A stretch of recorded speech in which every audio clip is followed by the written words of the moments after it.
Left jab, uppercut, leave you laid out on the floor. Try to duck and roll, hit and miss, now you counting stars. Should've practiced more, should've hit the mask, get out there more. Claim that you're the best. You gotta show me, son. Actions over words, baby boy. Is you real or what? Talking way too much, world come. Back sports, talking way too much, world come. Back sports, talking way too much, world come. Back sports,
What's good on this Friday? Salute to everyone that's on deck, and of course the first in the MF building.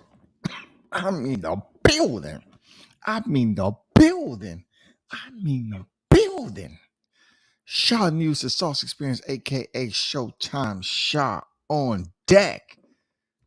You already know WCS Hot Grease Chronicles right here once again.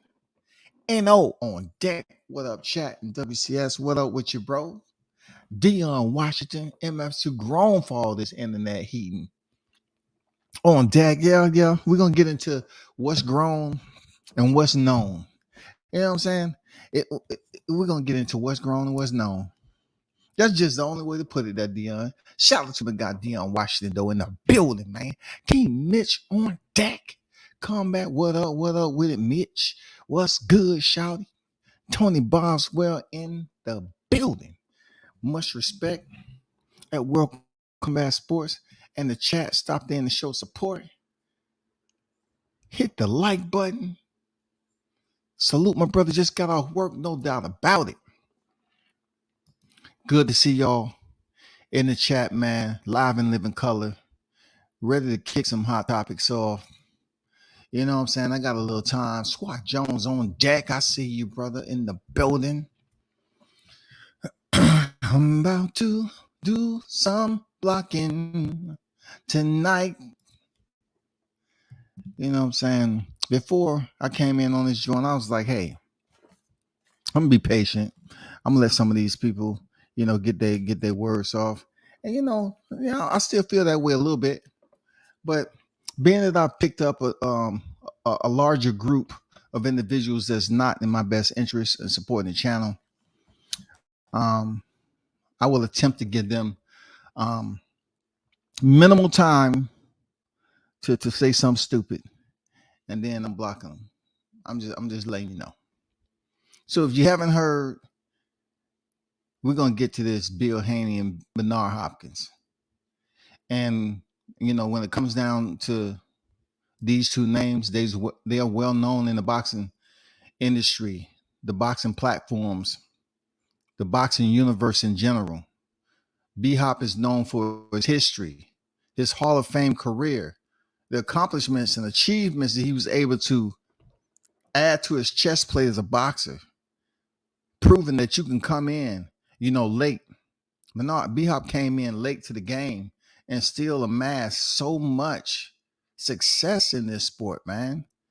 He was, I always look at B-Hop as a professor at the end of the day, when it comes to this boxing. He was able to systematically break his opponent down, in the ring. Not every fight is going to be the top notch, but he was able to do some incredible things in figuring out his opponent and using it to his advantage.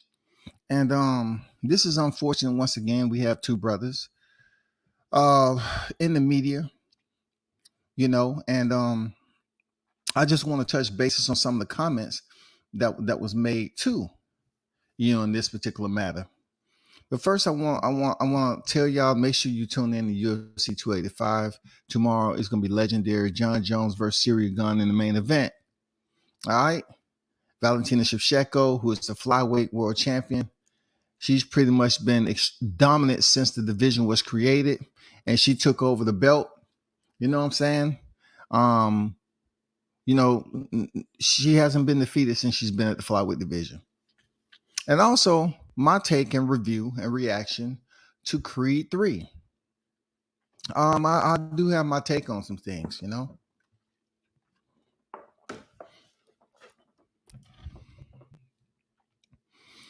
Big shout out to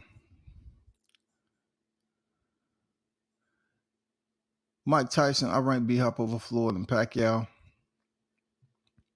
Shout out to your brother on deck. I hope it ain't who I think it is. You know what I'm saying? Hope you ain't who I believe you to be. Success isn't measured by current position, but how many hurdles it took to get there. And B-Hop started in jail. He did. He started from jail, actually. You can't be a professional and then be locked up and then go back to lockup. You know what I'm saying? He started from jail. Once he was out of jail, lost his first fight in his career too. Bill doing what Bill do. He's going to use this to keep everyone's eyes and ears perked up for Team Haney. Okay, I'll take that. Shout out to the XO Factory on deck. You already know what's good, OG. I'm in the building for the cook session. You know what it is, man. In the building, man. Shout out you pulling up. XO Factory right here in the chat. Supporting. I appreciate you, brother. I appreciate you. Jones say, I rock with the dope content. That's all it is. Just a fan of boxing. It is what it is. All right. That's what's up. I watch so many channels. I'm always one wrong coming away from being blocked. I guess being a free mind is living on the edge. My money ain't in boxing, so I don't care anymore. Yeah, man, it can get pretty shaky on here because, the hosts aren't binded by any type of protocol or agreement that they sign. They're not contractually obligated to treat you with respect. You come in at your own risk there, Jones. And, people say what they want to say, but look, you'll find it kind of funky on this social media platform because they pick and choose who they want to make a big deal out for using the First Amendment.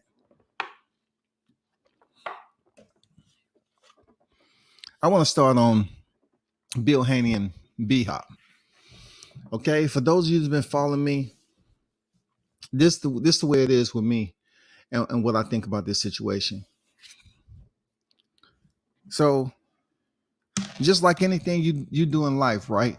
If you have and put time into something in life, you're going to feel some type of way about somebody telling you how to do that particular, trying to tell you something if you don't know. It's always like that, man. Like that's always, the barometer that checks the temperature. When you've been doing something for so long, especially boxing, this game is so disrespectful. It's so grimy. You know what I'm saying? It doesn't have a code of ethics. None of that shit. So when you get somebody that's actually came out of prison and amassed the amount of wins that he did with his career, being undisputed during that career, and being able to reach the highest pinnacle and be recognized, that's amazing. All right? That's an amazing feat. Then you have Bill Haney, who's coming up through the ranks with his son and starting them off very, very young. And they accumulated their record to basically get to a position where they're at now. Now, this is where it's going to get a little bit foggy. You know what I'm saying? For some of you that don't like WCS telling you genuinely what I think. There's always going to be, this nigga think just because he can speak English, with some $8 words, it's going to be. No, it's more than that, man.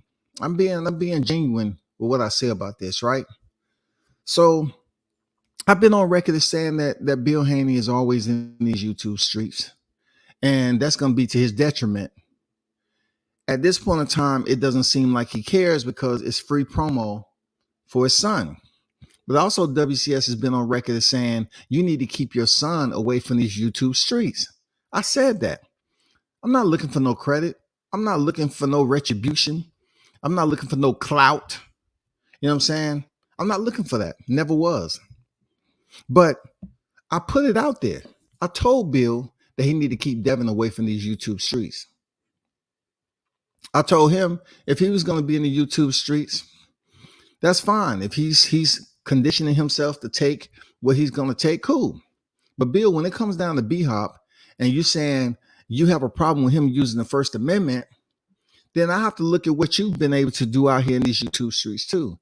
You've been on certain people's platforms where I understand you came, some of these platforms, you came in good with good intent. Because one thing about Bill Haney, he's a hard fucking worker. No ifs, ands, or buts about it, man. It takes a lot to do. I look, people, I'm giving you my point of view. It takes a lot of energy and time. And Bill's in his 50s, just like myself. It takes a lot of time and energy to stay on top of a son who is a star boxer. It takes a lot of time for that shit, man. It really does. And I go back to the time when I actually tried to genuinely help them out. But I told Bill this again. I say, you're working with a rat. You know, I sat up there and put it out to the motherfucking earth. I put it out to the earth. And anyone who is willing to cultivate my thoughts so it can grow into something, I put it out there. I say, what are you trying to do? What are you trying to get from this dude? You know what I'm saying? Skip Mark asked me to do something. I tried to tell Bill he wasn't good. Look at him now. Just totally disrespecting him.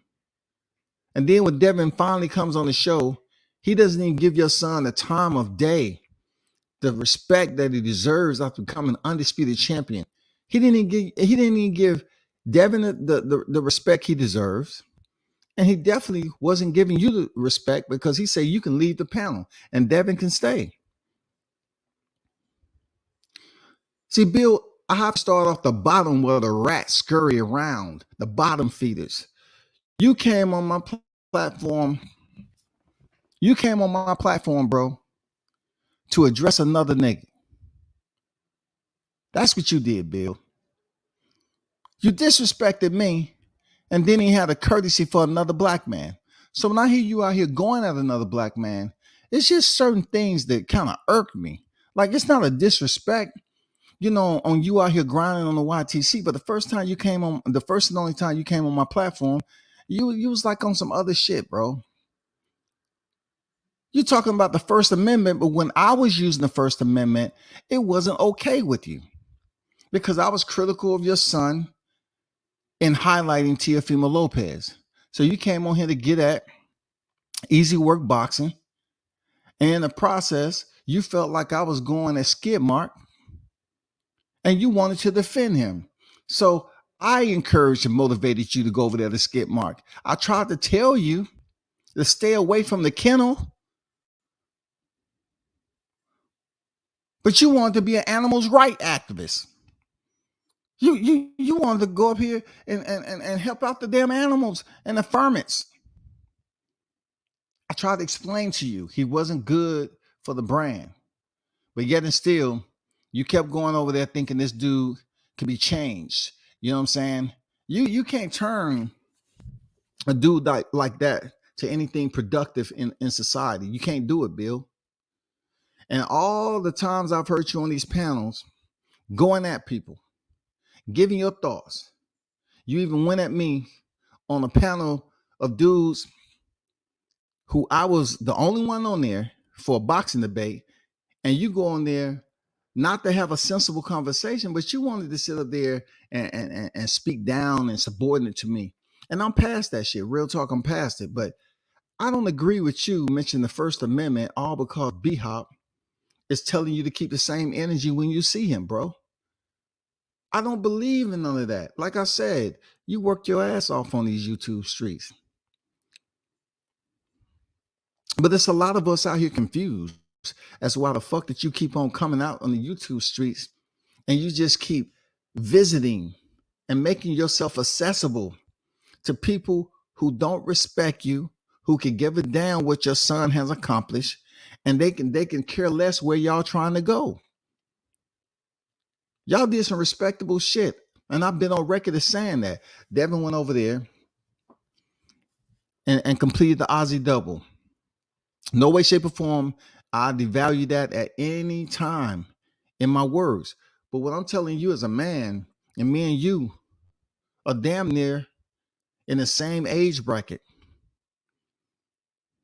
You have such a long ways to go in this damn on this boxing excursion that you on. You have such a long ways to go with Devin. And I just don't see like your sense of direction right now on what you look to gain of some of the back and forth verbal sparring that you participate in on the YTC. And furthermore, Bill, that you're much more productive to your son's career alive, right? You put all these hours, days, months into Devin Haney's career to be there, to see him get this success, to mentor him, to make sure as a father, you know, you're able to be there like you was in Aussie at the last minute. That's what you want. You want to always be there. So how is it that people was making a big deal about you being prohibited from going over to Australia, right? But you come in at the last minute. You miss majority of Devin's little camp that he had, the remaining camp that he had in Australia, in one of the biggest fights of his career. Due to you and your past, it prevented you from having access over to Australia. Due to your past, it prevented you that. So now I hear you after that pass is 30 years ago, from my understanding, you're up here telling the people that you're willing to do something that can potentially place you back in the absence. Times has changed. You know what I'm saying? Now your son is grown. He needs you. He needs your presence. And I can care less what you got to say about me. This is not why I'm talking. I'm speaking on the matter because it's PR. This is public record, so I can speak on it. If you have put that in the past and you did what you did in the past, which I'm not judging you on any of it, but your past kept you from being there for your son. It kept you. It made it more difficult for you to pass knowledge to him remotely. So now that you're going at B-Hop, for whatever reason, you saying, you know, the First Amendment and then the Second Amendment, Bill, man, you need to just slow it down a bit and understand that you are a precious entity in your son's life and treat it that way. Why with all the freaking Lone Ranger type mentality? I done heard so much shit you done said about me, bro. You know what I'm saying? The comments, then you done said some positive shit too. You done saying some grown man shit for real. I give Bill that. He'll be on Bill Haney shit and then he'll say some grown man positive shit. No doubt about it. And over time, since that damn shit was skip mark, I've grown to respect him a bit more in his effort because I've seen you get disrespected on countless upon countless freaking occasions, man. And you keep coming back. So you have to be cut and built to continue to go to the YTC streets and get disrespectful from people, get disrespected. I'm just trying to find out the common denominator as to why you feel you need to come back at Bernard Hopkins as if anything he's saying doesn't matter. B-Hop isn't a punk. You're not a punk, but you're both black. So with that being a common denominator in this whole deal, why do black people feel that words have to take it to a whole nother level to go to violence? Because another black man in the dirt is not going to grow another tree of life. It's just going to be another black man in the dirt. It's not going to produce another tree of life. It's not going to say, oh man, you know, this brother, He was such a staple in our community. Nobody's trying to hear that no more in 2023. The way I look at a person that was God gifted and able to think for themselves, when they get out here and talk reckless and talk about using force against people, they deserve to die. If they sit up here and use that, if they choose not to think about how somebody else is precious to whoever they're attached to, that's considered relatives and family, they deserve to die, period. No one should be able to have the opportunity to hold you accountable for something you can't account for. Nobody. Now, we all know it's easy for people to be harmed. It is. But in this instance right here, B-Hop, another boxer, is talking about your son, Devin Haney. Not so much in a personal way, because I've heard other people get way more personal about Devin Haney than B-Hop. And B-Hop wasn't personal. He was just talking with the overlay from one boxer to the other. Now, the one thing I will say, Bill, is that your son is the same age as freaking Boots Ennis, is he? Your son is over the 18-year age limit. He's considered a man because your son went in there and boxed 2 straight back-to-back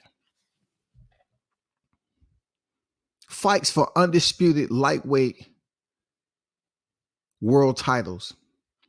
Undisputed. That's a grown fucking man to me. That's a grown man to be able to amass all those freaking wins and get to the point of winning a championship, multiple championships, including the franchise. That's a grown man to me. No way, shape, or form I'm telling you how, what to do with your kid, because you got to explain shit to niggas these days. You know what I'm saying? You can be up here making a point, and just because they feel some type of way, they'll say, oh, well, so-and-so don't know what. No, I do. Because you can't put yourself in the same age bracket. And just because, you had your way and what you did back then, you was locked up, and then I took the way around the military, that doesn't mean anything. We still got kids at the end of the day, right? So what I'm saying is, you have to totally understand that Devin Haney is a fucking man, bro. That's a grown man. We have cats going to military as teenagers all the time. By the time they're 23, they have served freaking 5 years in already. 5 freaking years. Going on 6 years, man. They might have been to 2 combat deployments already before they the age of 23. That's if they come in at 17 and they in the infantry, the grunts, 03. You know what I'm saying? They might have been over the combat twice already, man. You're on some boxing conversation type shit. You're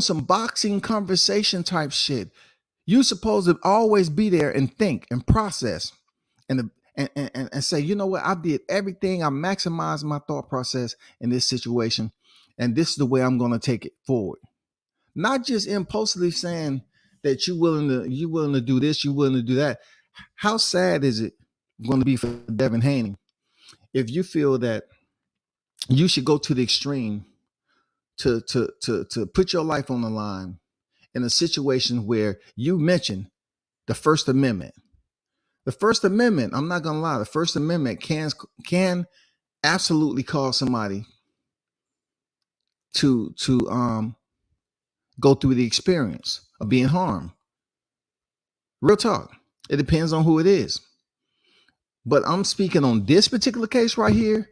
I don't find it severe enough for you to be saying I'm willing to sacrifice anything and everything to throw it all away and allow Devin to go on his career and achieve what you believe he's going to achieve, right? Moving on in life without you being there. Nobody ain't trying to hear Bill Haney memory. No. I'm gonna say Scotty White's looking at it like it'll be good for Bill Haney to be here to experience the memory in tandem, father to son, not in, oh, we remember Bill Haney this day and time. Let's reflect. We don't want to hear that something happened, that you lost your life, and we ain't trying to hear you being locked up for anything.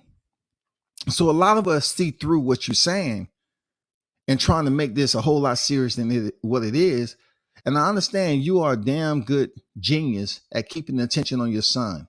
And not only that, you're a workhorse at doing that shit.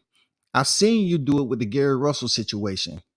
I've seen you do it multiple times, just to keep the energy at a high level on Devin Haney.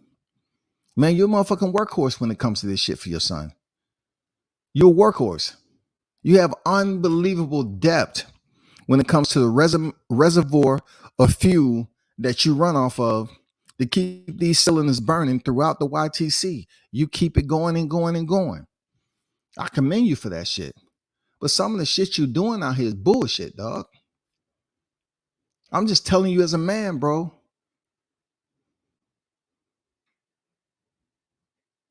The way you go about certain situations, do or die, it's not even merited. It don't have to be a do or die type of situation. Because if it's die, that means you're going to be out your son's life when he do hit that damn second, third, fourth pinnacle and add another freaking page and chapters to his freaking achievements in boxing. You want to be there rather than over there. He ain't trying to achieve another championship in a different division, and then he want to go see you in the damn casket and say, Dad, I wish you was here. Too many other black people have did that already. We have enough black people who have goddamn visit the cemetery all the time. We have enough black people that's trying to sit up here and tear down shit that they didn't build. They get mad at another black person and they see them doing something successful. They try to tear everything down like they was there from day one when you had Devin in Mexico. Like you was training him in the gym holding mitts. Like you was explaining shit to him. They're going to go hard at you like that, like they was there right there beside you. Hey, Bill, you might want to do this right here. Oh, you might want to tell Devin that. They're going to act like they was there since day one, Bill. And you ain't having that shit. You ain't going to respect that. Tell me, no, nigga, I was there. I don't know what the fuck you talking about. I was there. Nobody in their right mind should tag along with what's going on between you and B-Hop. It don't make any sense. It don't make any sense at all, man. You way more better than that, Bill. You cut from a cloth that you can handle this rugged type of terrain out here on the YTC, and you should just pay attention to other shit. You should pay attention to getting your son to bigger and better ventures, bro. Like getting him on the silver screen, getting him sponsorships, getting him all these other instead of going around here trying to battle these dudes who don't give a damn about you. Check the box. I told you to keep your son far away from this motherfucker. He go over there to the motherfucking infestation and then get treated like he's an average boxer. Just because they feel some type of way about you. He gets treated like an average boxer. I like Devin when he wasn't on this motherfucker. Now, the shit with him coming over here with Shakur Stevenson, cool. I can respect them going back and forth talking their shit. But for him to go on there with you on the panel on Skip Mark all this time and to sit up there and say, you wanted me on your panel this long time and you're not even letting me speak. No shit, Devin. No shit. Because I told your pops that long time ago. I told him to stop fucking with Skip Mark. And he just wanted to go over there and waddle around in the motherfucking feces, bro. You didn't deserve that shit. But Bill wanted to play around with he wanted to keep a pet. He wanted to keep a little house pet on a short leash, bro. I don't know what the fuck he was trying to do. That was an odd relationship. He absolutely got nothing but stress from that relationship. And then, dealing with people like that did not grow Devin Haney's brand. So you have to look at it, Bill. You have to ask yourself and be honest, bro. There's some situations you've had over here on the YTC. It's questionable. Of a person of your stature and what you've been able to achieve with Devin, why play around in this motherfucking carnival over here, bro? Y'all are not that. You provided for your son to have a better life. Who cares if he's going to say he had a silver spoon? Who fucking cares? Who cares? Let him have his silver spoon and the money that he's earned with these titles. And y'all continue to try to plan a manifesto, right? On how to be bigger and better in the sport of boxing with your name and your likeness and your brand and all that. That's what y'all should be focused on. This YouTube, man, is going to be the detriment there, Bill. Going to B-Hop like this, it's not going to help y'all out.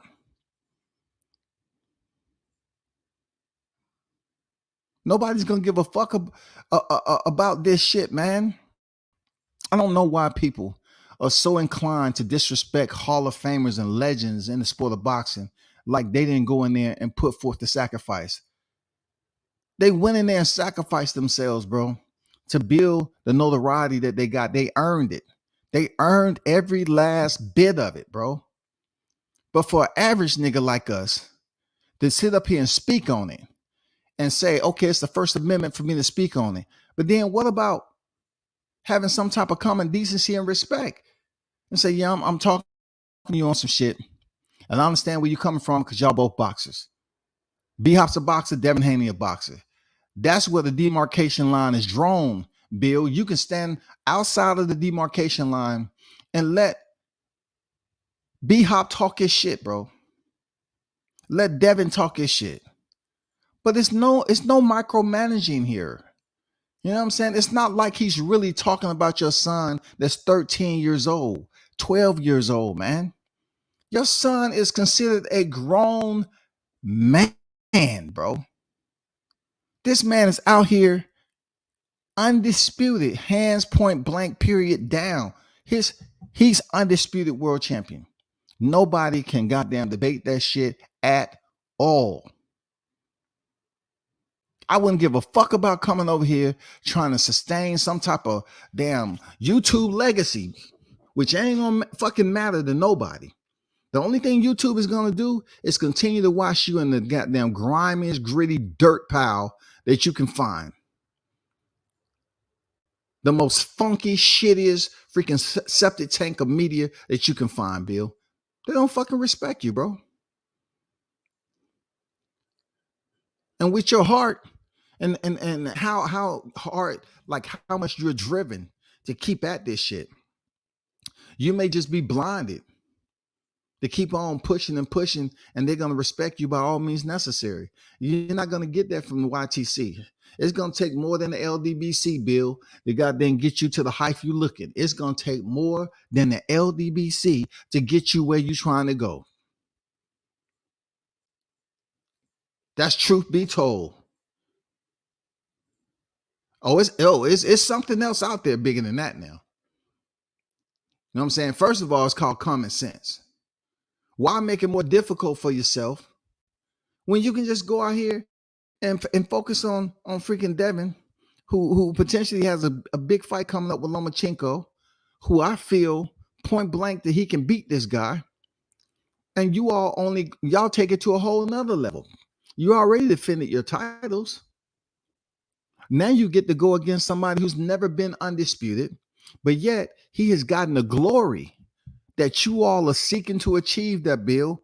Lomachenko has gotten the glory without even being undisputed, there, Bill. That provides you an opportunity to face Lomachenko and put that name on your resume in a win column like Teofimo Lopez. I think what I witnessed when Teofimo Lopez was at lightweight division and all the back and forth, the venom that y'all was spitting between each other, I think it was way worse than you and B-Hop. And what he said about Devin, you know, it was way worse than that, bro. You know the shit that was being did. Skid mark up there calling that man's home with his personal number and doing all that bullshit. Man, that's disrespect. You know damn well you wouldn't tolerate that shit, bro. You wouldn't tolerate somebody's calling your home and playing on the phone. You wouldn't do that. You wouldn't do that shit, bro. You absolutely would not.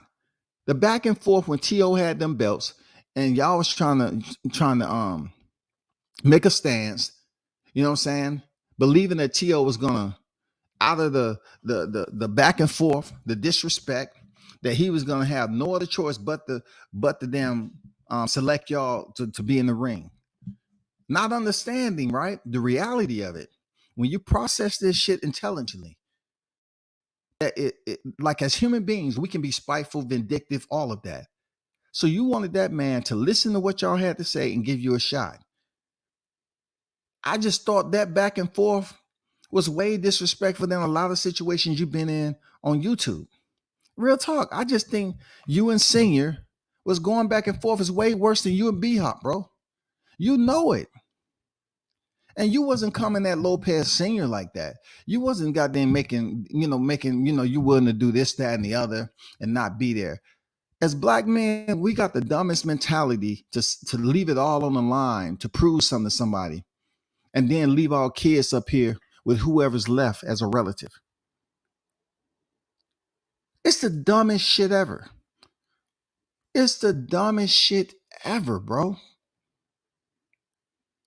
We're willing to go out here and just lose and say, I'm canceling it all, throwing it away, fuck everything. Literally what you're saying is fuck your family too. Because if I go up here and make reckless decisions, I'm just about saying, yeah, you can grow up on your own. You don't need me. Just do what you got to do. You'll be all right. You know what I'm saying? Before you was born, I was out here doing what I was doing. I got in trouble. I did some time. Shit, I was locked up. You'll get through it because you know what I'm saying? You got my last name. It's the dumbest shit ever, man. It don't make any motherfucking sense, and it's not supposed to. I be who I be. What's good? Lost all the boxing in the building. Mark Nash on deck. J Ocho. That guy Eclipse 330 was good.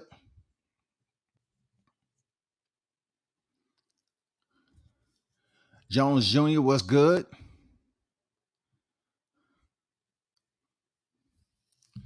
Lisa Bells, what's going on, OG? How you feeling? I gotta recognize Lisa Bells, an OG in boxing, man. You know what I'm saying? Appreciate you pulling up. Mark said, does B-Hop have accountability? Both of these people are supposed to have accountability. I'm not sitting up here playing on the seesaw with a fat kid eating a donut, and I'm up in the air and he's on his ass. That shit's not going down like that. I'm not weighing heavy on one side and saying that it's all Bill's fault. I'm not even saying nobody's at fault. I'm just making a point for Bill, who has more right now as an active trainer, father, whose son is young in the game. And like Bill stated, that his son has all these amount of years left in boxing. So my focus is the forecast. I want to stay focused on where we're going, the direction. How can we make this direction as successful as possible? That's all I'm trying to pay attention to.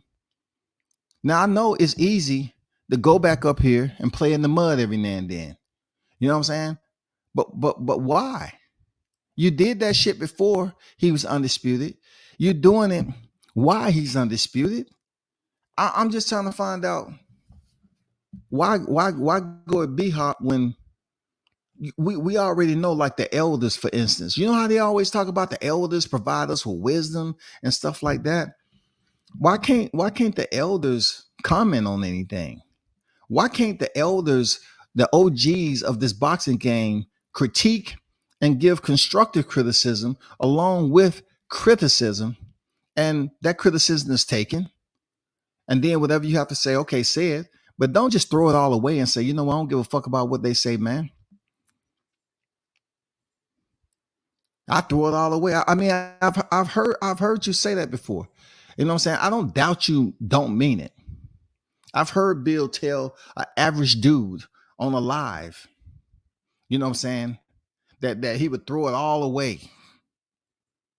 And that may be his mentality, but not in this case, man.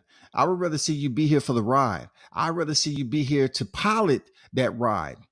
I'd rather see you and Devin go along as a unit, as high as you can possibly go in the sport. But you have to understand, as much as you know about the sport, you have to understand it's who you know And those people that you know may somehow, some way be an exit. Might have to get off of that exit. You might have to take a little stop before you get to the next level. So you should be trying to gain people in good faith instead of, being so messy on the YouTube shit, going at, somebody like B-Hop, who is an elder. He's older. You know what I'm saying? He ain't perfect. B-Hop isn't perfect, but why do we sit up here and act like just because we got a legend that says something, man, they don't know what the fuck they talking about? Why don't they know what they talking about? It can be any other boxer that's getting critiqued, and people just overlook that shit.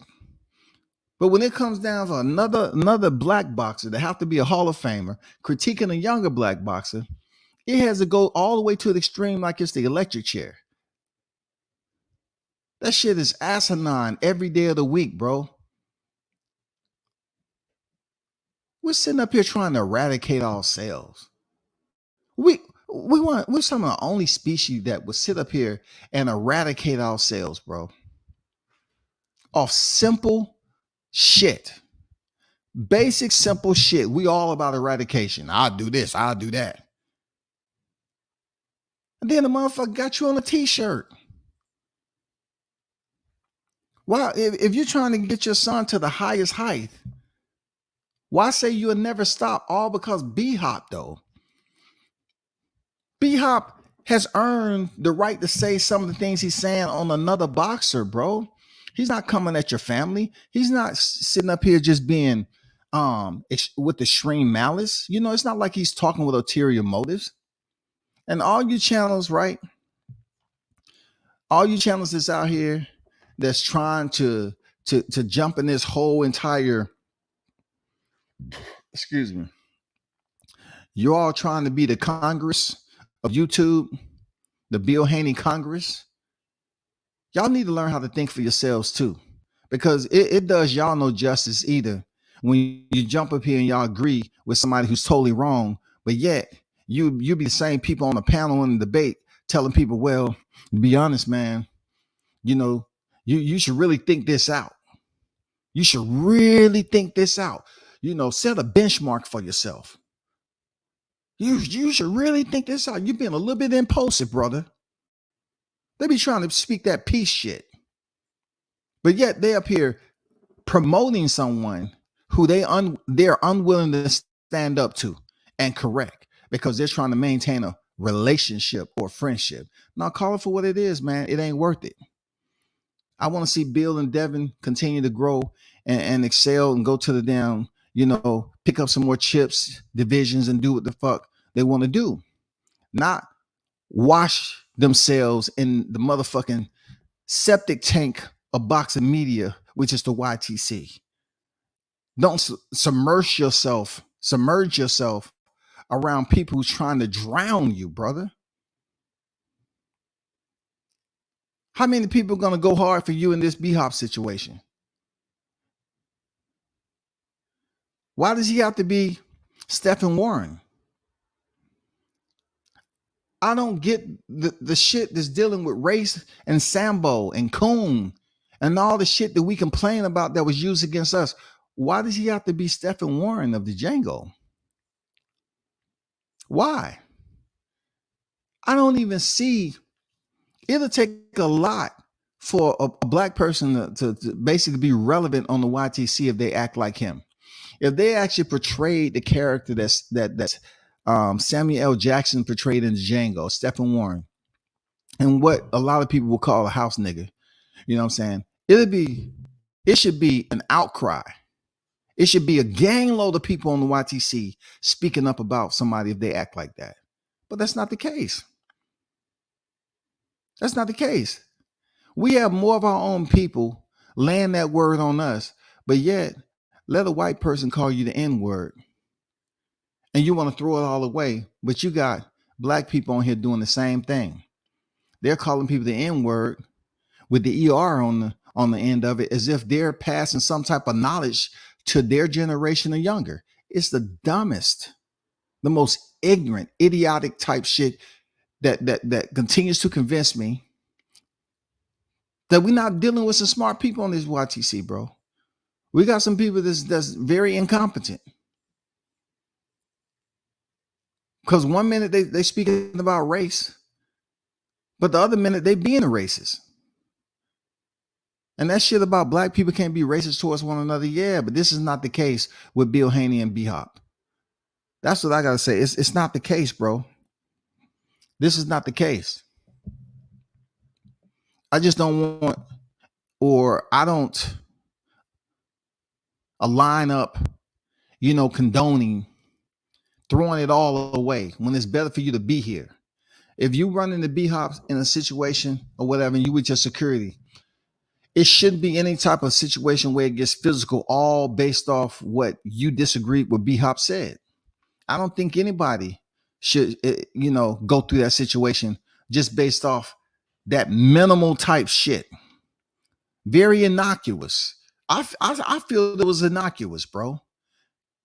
I don't feel it was extremely brash, and it warrants what you're talking about.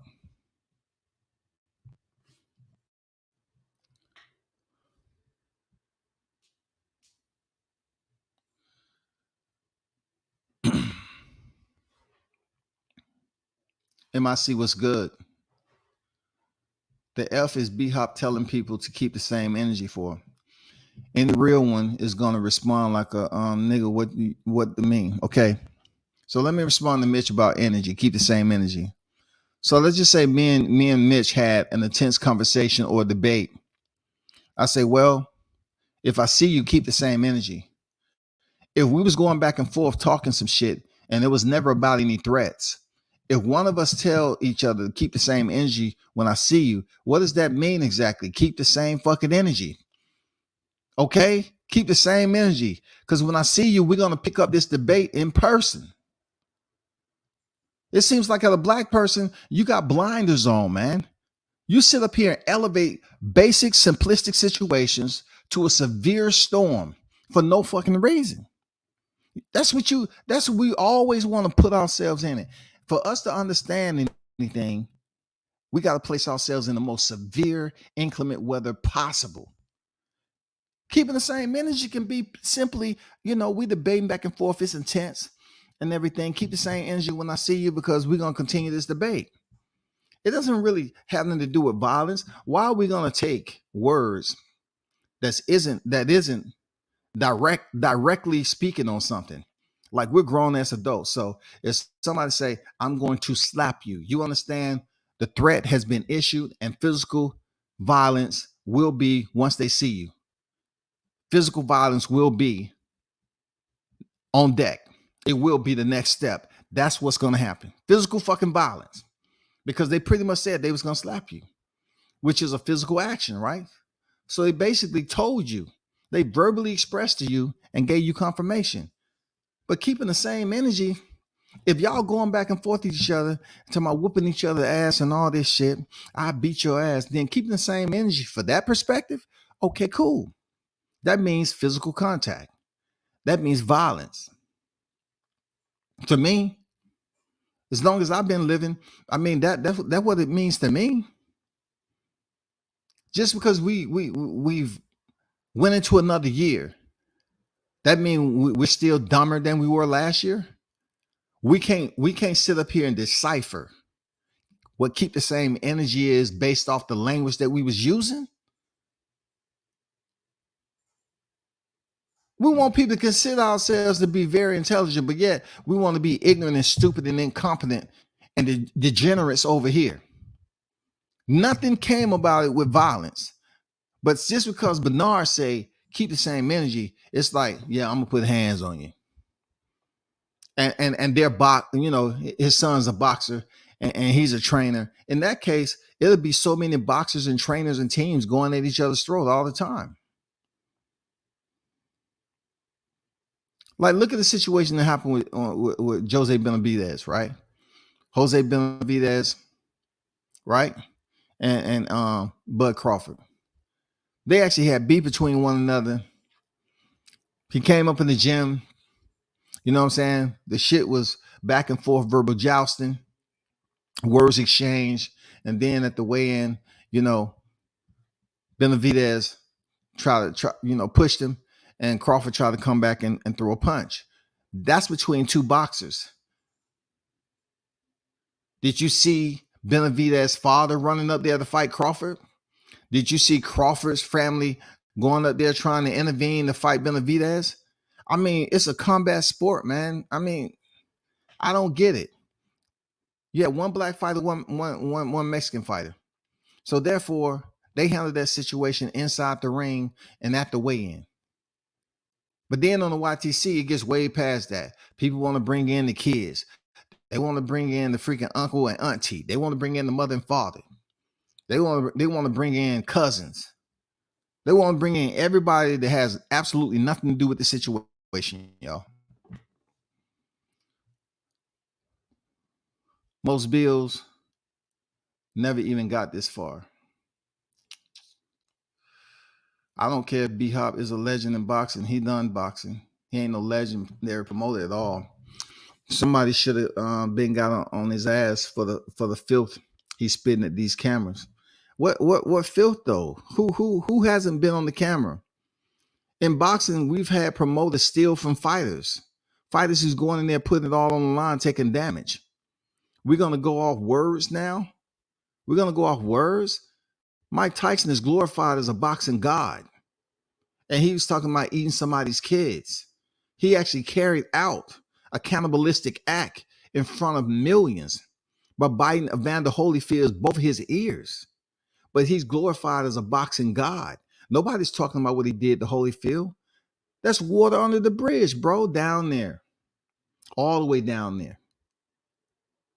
We're trying to act like we need to go back in time about what fighters said to one another and how disrespectful it was. All of a sudden, we're in a new generation where everything is just extremely sensitive. And those sensitive words becomes what? Super threats? Who give a damn about what B-Hop is saying? Is he stopping anything? He's over there at Golden Boy. Is he stopping it? Why aren't y'all complaining about Gary Russell fighting once a year? Is there something going on with that? Why aren't y'all sitting up here whining and crying about freaking Rolly Romero getting a title shot, but y'all want to say he's selling tickets, all from being knocked out? What is that, Devin Haney? What if that was Devin Haney that got knocked out, but y'all still have that same low-key, carefree energy about him getting a shot and he just got knocked out? Oh, we're just gonna put Haney up there at 140 and get a media title shot to Puello. Why y'all worrying about shit that you can't change, bro? Boxing continue to slap y'all motherfuckers around every time. And you worrying about what a legend is saying. Who is a legendary promoter? Who? When you think of legendary promoters, who's a legendary promoter? The only one that comes to mind in these eras, the Don Kings, the Bob Arums. And Bob Arum still at 90 years old is in the spotlight. And people still disrespect the man. You know what I'm saying? So how does that have anything to do with anything, bro? When you pick up the status legend, why is it so quickly just put to the side and hung in the closet like they didn't earn it? They don't not become a legend when they retire because they have a disagreement with somebody over social media. That doesn't demote them, because legendary or being a legend isn't something you have to fill like paperwork for. It's just basically a consensus amongst the people to say you've earned that label. You got the stamp of approval. You certified. It doesn't go away just because he's having an argument with Devin, or he said some words to Devin and going back and forth with Bill.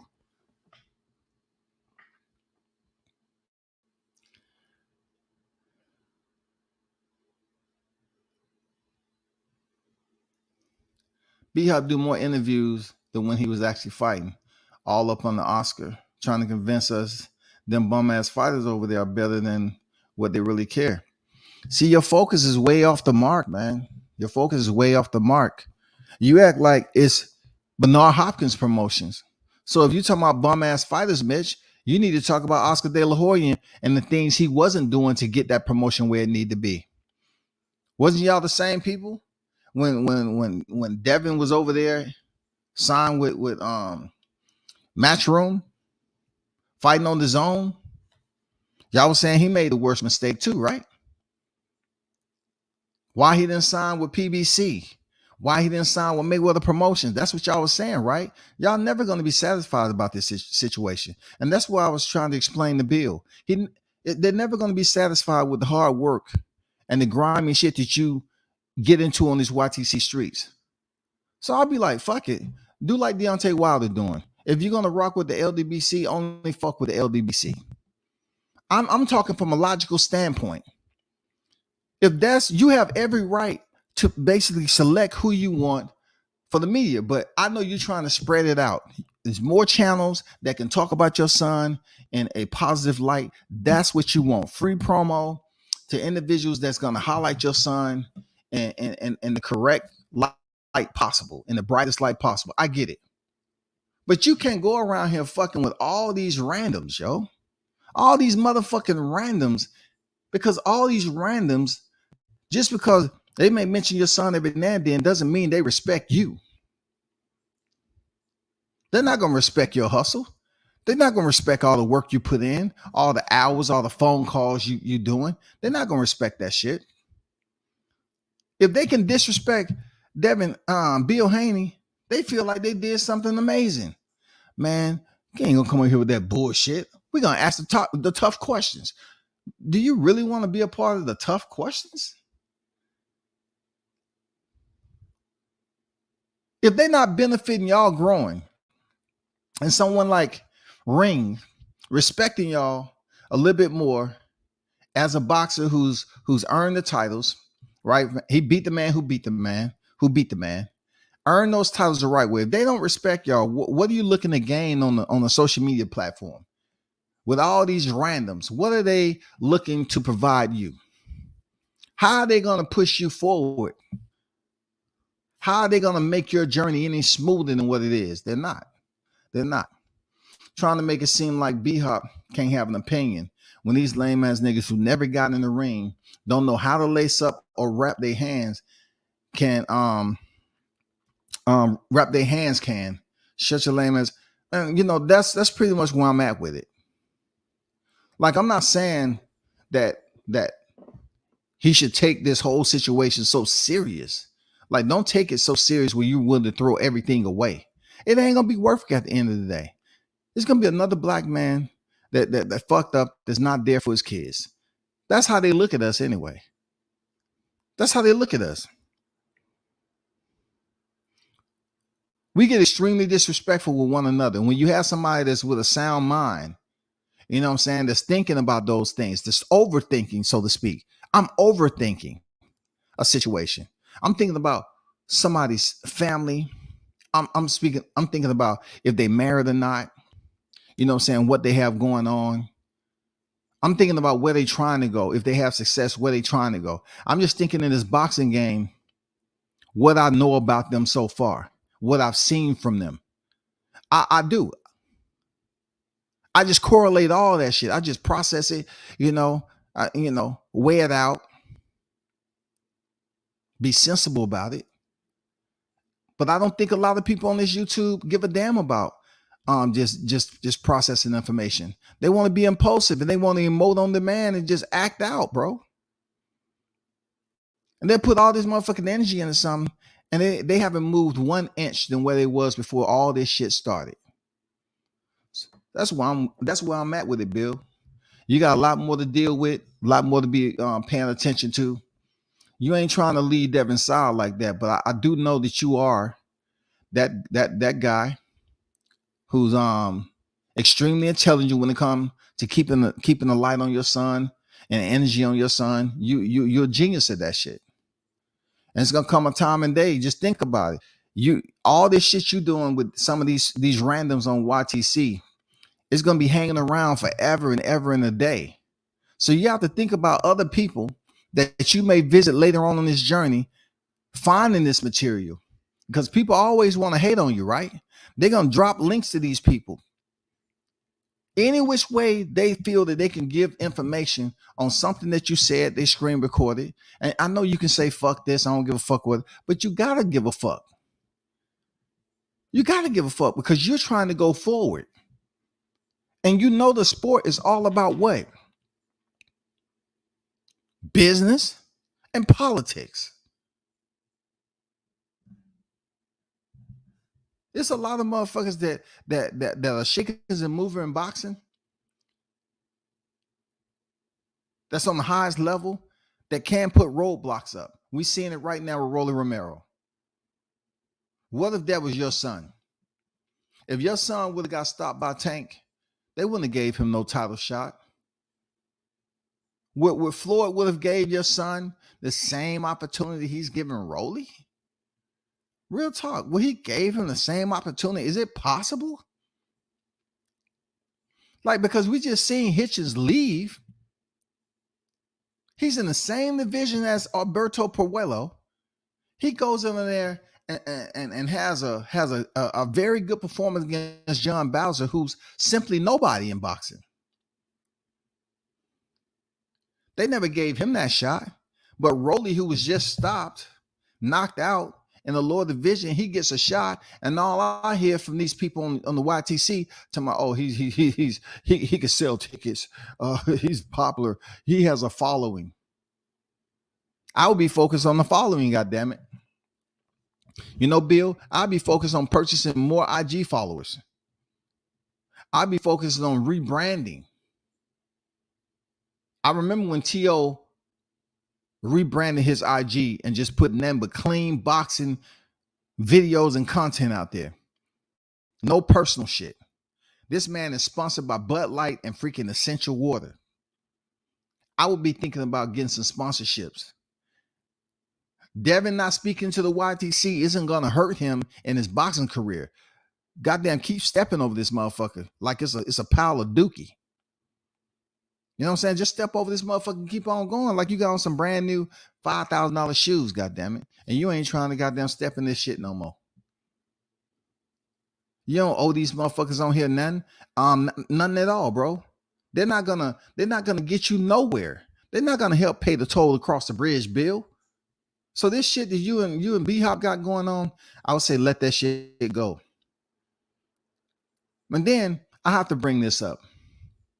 If y'all saw the recent live Bill did, and he was letting people on the live, right? So, you know, he was explaining certain situations about, of course, what B-Hop said and all that and what he feel about it. I already talked about it. But I couldn't understand why IOTBA got on the live and act like he didn't really know what to say, like he was shook. I don't know if he was thinking about what Blood Boxing has said to him in a couple of live streams. But if you're going to get on here with such a sensitive topic as this, right, at least have some bullet points on recall for you to go up there and get your words out. Allow them to be free flowing. You was up there like Bill had you shook because he was telling you, hey, you don't say some shit about me, you know, about me. You don't say some shit about Devin Rather. You don't say some shit about me. Yeah, Bill, he has. And I was looking for you to call him a bitch ass nigga. For real. That's what I was waiting. I was waiting on you to keep the same energy that you had with B-Hop, Bill. That's what I was looking for. But you didn't do it. Why? Because you got the Spit Bucket podcast. You know what I'm saying? No problem with the Spit Bucket podcast. I'm just saying that's another platform that you feel is doing something, so you want to keep it a little bit more professional. But no, I'm saying to myself, I'm thinking about me too. I'm being a little selfish. I'm saying, shit, you called me that. And he said, look, I said way less than he ever would say. That's facts, Bill. I was talking about your son's resume boxing. I was talking about Teofimo Lopez and what's my top 5 at the lightweight division boxing. But this dude was just saying some whole lot of other shit, and I was looking for you to goddamn call that nigga bitch ass nigga, goddamn, right on camera, and just call it to his face, because he said a whole lot of nothing that you heard him say, but yet you're going to B-Hop And I think the shit he was saying was less than what our TBA was saying, bro, to be honest. Over time, if you listen to all the shit he said about you, I just felt the B-Hop said less intensive criticism than I'm on that bullshit. You don't have to listen to me, though. Everything don't need a rebuttal. Ignore the negative and keep being great. I understand that. That's real talk. That's real talk, IB. Everything doesn't need a rebuttal. Everything doesn't need a rebuttal until silence allows people to keep on driving the same motherfucking route, IB. When you're silent on their ass and they continue to drive the motherfucking route, back and forth, back and forth, back and forth, waiting on you to goddamn honk your motherfucking horn. That's when it becomes a problem, when it's silence, bro. Oh, I'm gonna let that shit slide. I'm gonna let them keep on driving back and forth. You know what I'm saying? Saying this shit, yelling shit out the window and all that other shit. Man, in this day of time, a lot of individuals don't give a fuck about your silence, man. They don't understand that you turning the cheek there, IB. They don't give a fuck about that. Just saying, because when they see each other, something got to happen or it was all talk. Man, we're talking about professional individuals, bro. How many times that you've been covering boxing that you've seen all out brawls dealing with team members, right? That didn't like each other. How many grudge matches have you seen? How many grudge matches can we talk about that fighters didn't like each other? That when they saw each other in the hotel or whatever the case may be, some went down. Let me see. Let me try to figure some shit out. Let me figure some shit out. You know what I'm saying? Outside of the Caleb Plant David Benavidez situation. You know what I'm saying? And then we want to keep it current. We want to keep it current. Let's talk how Jermell Charlo situation and his brother Jamal Charlo yelling and screaming at Adrian Broner and Gervonta Davis, just going off because he mad at something they said. Did something become of that? Or when Jerry Hurd was unified champion, Jermell Charlo disrespected him in front of his family and all that. Was any punches thrown? It's been plenty of time where fighters didn't like each other, man. And nothing happened. Nothing happened, bro. When they seen each other, nothing happened. Not at all. You know why? Because they didn't want to fuck up the money, bro. Shit took a turn when B-Hop mentioned keeping the same energy. Bill was gassed up and interpreted that like he did.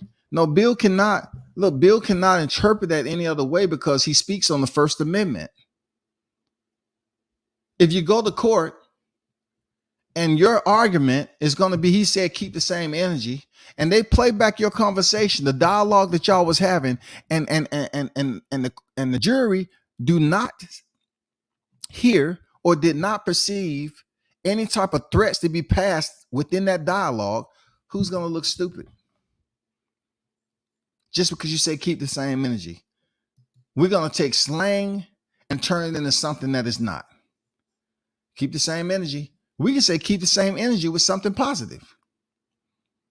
Somebody can say, hey, man, I'm going to fuck with you, man. I'm going to support your shit, man. Continue to go out here and grind and this, that, and the other. You know, I fuck with what you're doing. Real talk. I see you. I like it. You're putting a lot of work into it. I like how you're moving.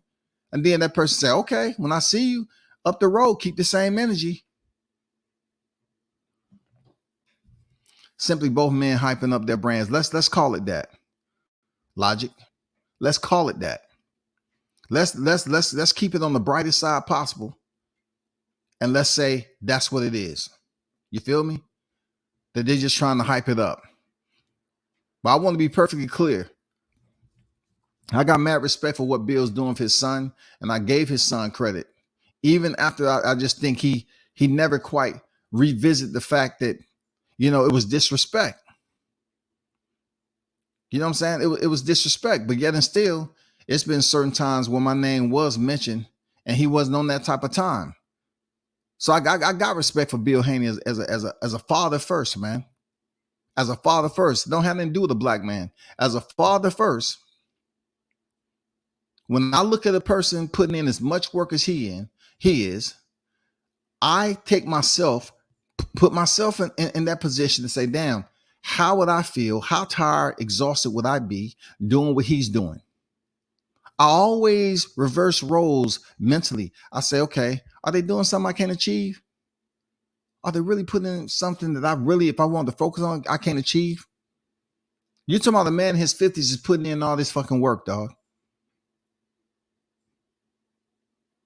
That's to be saluted.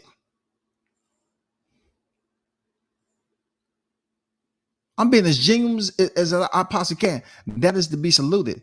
That dude is out here doing time after time after time after time, bro. On the clock, on the clock, on the clock. But the only thing I wanted to make a point was Devin is a grown fucking man. That dude went in there and he can go in there and box. He can go in there and box himself to a undisputed world championship. Undisputed. He goes down in a 4-belt era. Nobody can take that away from you. That's a grown fucking man.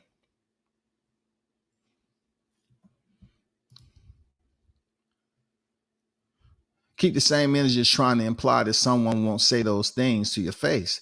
And if they do, it's gonna with some shit. Usually physically. Shit is up for interpretation though. I'll take it. Shit is up for interpretation. That's it. That's the only place I can go with that. It's up for interpretation. That's it. I don't believe in they wanna take it a step further. You know, they have these subliminal thoughts going on. You know what I'm saying? These transparent thoughts is being exchanged. These like this type of energy that no one can see, but these two people can feel within themselves, and it's violence. No, man, that's called stupidity and ignorance right there. You know what I'm saying? It's called you don't give a fuck about your freedom. I hate violence, but like George Foreman said, I don't pick fights, but I don't run from them either. I feel that. No doubt. True words, man. Bill definitely got gassed up, but I would not defend B-Hop scoundrel ass. I don't know how somebody can be such a scoundrel, like in this instance. I don't know. I'm not understanding all that shit. Somebody help me understand. Like, I don't get all the scoundrel type shit. Like y'all act like y'all have good words, positive words, healthy words to say about all these promoters. No, y'all ass got something negative to say about all these dudes. All these dudes. So why is this any different? Y'all have something to say about every freaking promoter, and they ain't doing this right, that right. From Golden Boy to Bob to Don King to freaking Tom Brown. Y'all will throw Al Heyman in there, but Al Heyman ain't a promoter.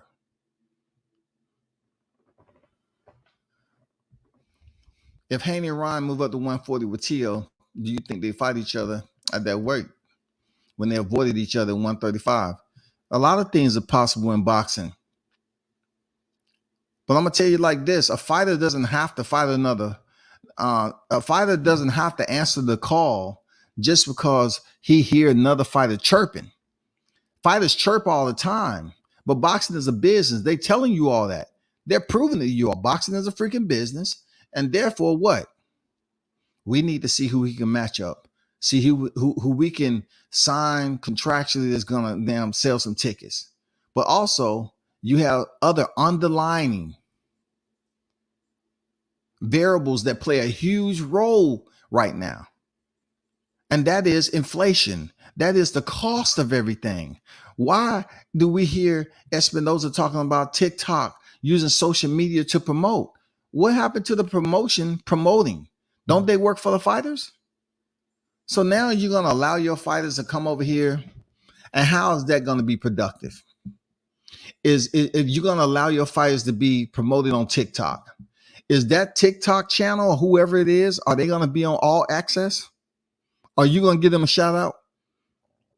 Because I don't remember y'all giving a lot of shout outs on your network platform, because y'all think, for one, the person is going to freaking charge you if you don't have paperwork.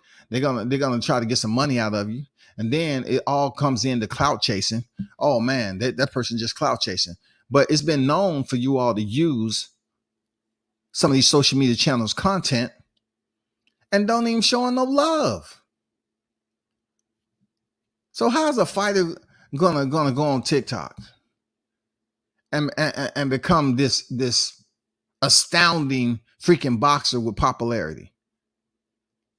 I can tell you one thing like this. We absolutely in this era are more, how you put it? Y'all are more willing to be lied to than anything. Like, people want to be lied to about any freaking thing. And if that person can manipulate you enough with that lie, just like convincing you that Ryan Garcia, 9 million plus followers on IG, all them followers are organic, genuine followers. No, I would suggest to any boxer. Let me tell you something that was told to me.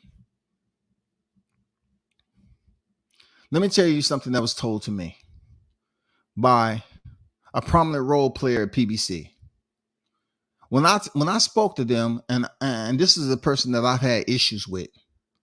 When I spoke to them about certain people that I know for a fact is getting credentials, and I'm wondering why they getting as many credentials as they are, or certain people that's getting denied credentials, and these other people that doesn't have the same requirement and demand that you was placing upon me, they have much lower, and you're giving them credentials, right?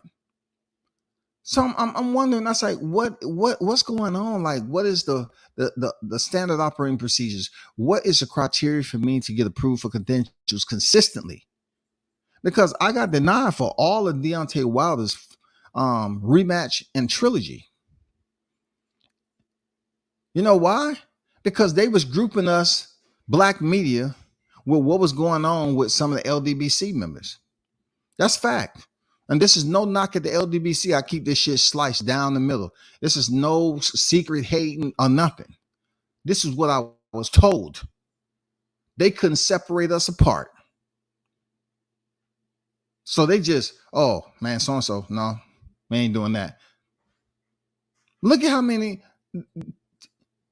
go up there and try to determine how many black media without Deontay Wilder doing a special request approval. Let's go before that and how many was denied. Damn near every one of them was denied. Damn near, and if they want to debate this shit, we can debate it because I got receipts. But this is what I'm trying to get at right here. I was told about certain individuals having this. I say, so you think those numbers are true? I say, do you even pay attention to the analytics? He say, no, we look at the numbers. We look at their subscribers. I say, so you can look at my subscribers and you don't want to pay attention to the analytics, nor do you want to go through the live streams and see, how many people are in the live stream and whether those people are submitting super chats and all that. You don't want to do all that homework. You don't want to go through the administrative logistics and trying to dumb it down and get the fine, minute details. No, we don't have time to do that shit. So you're saying it'll be better for me to just go out here and get 50,000, 55, 60,000 subscribers. So when you put in for a credential, they look, even though they ask you for links, right? This is the crazy part about it that don't make sense.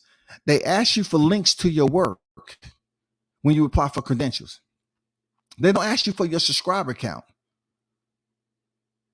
That's why I felt the way I did to a certain point to basically, kind of confront this person over the phone. Because they don't ask for a subscriber count when you filling out credentials. They ask you for your work. So if World Combat Sports has work, recent work, and they're giving you links, then you can't add subscriber counts to it. This person told me, I'm gonna tell you, we don't give a damn about if you buy them or not. You should buy as many subscribers as you can. So when somebody else, it may not be me, but somebody else look and say, oh man, so-and-so got 85, 100,000 subscribers. They may consider you to be approved for credentials. Especially if you are consistently going to these fights. So there you go. That's absolutely fact with people that's willing to be lied to. They want to sit up here and talk about, oh man, you don't have enough subscribers. If you have more than 50 subscribers on the channel, you're doing well. If you meet the minimum to be monetized over 1,000, that should be considered really good, excellent. To take it to another level though, that's when you get into the thousands upon thousands. But it don't mean anything. It really don't mean anything because it depends on how much money you're pretending that you want to invest in your channel to get more views towards your videos, and how often are your subscribers supporting you while you're on live stream. The crazy part about it is that doesn't even matter with credentials. They don't take a collection and try to total up how many freaking super chats that was submitted during your live stream for a whole week straight and add up the amount of money you made as if they're benefiting off that financial gain themselves. They're not benefiting from it. They don't have the time to go there and break that shit down. I was told they just going off subscribers. It's bullshit. It's bullshit. Real talk. These dudes be trying to fool us with the legendary status. B-Hop is a legend, bro. Real talk.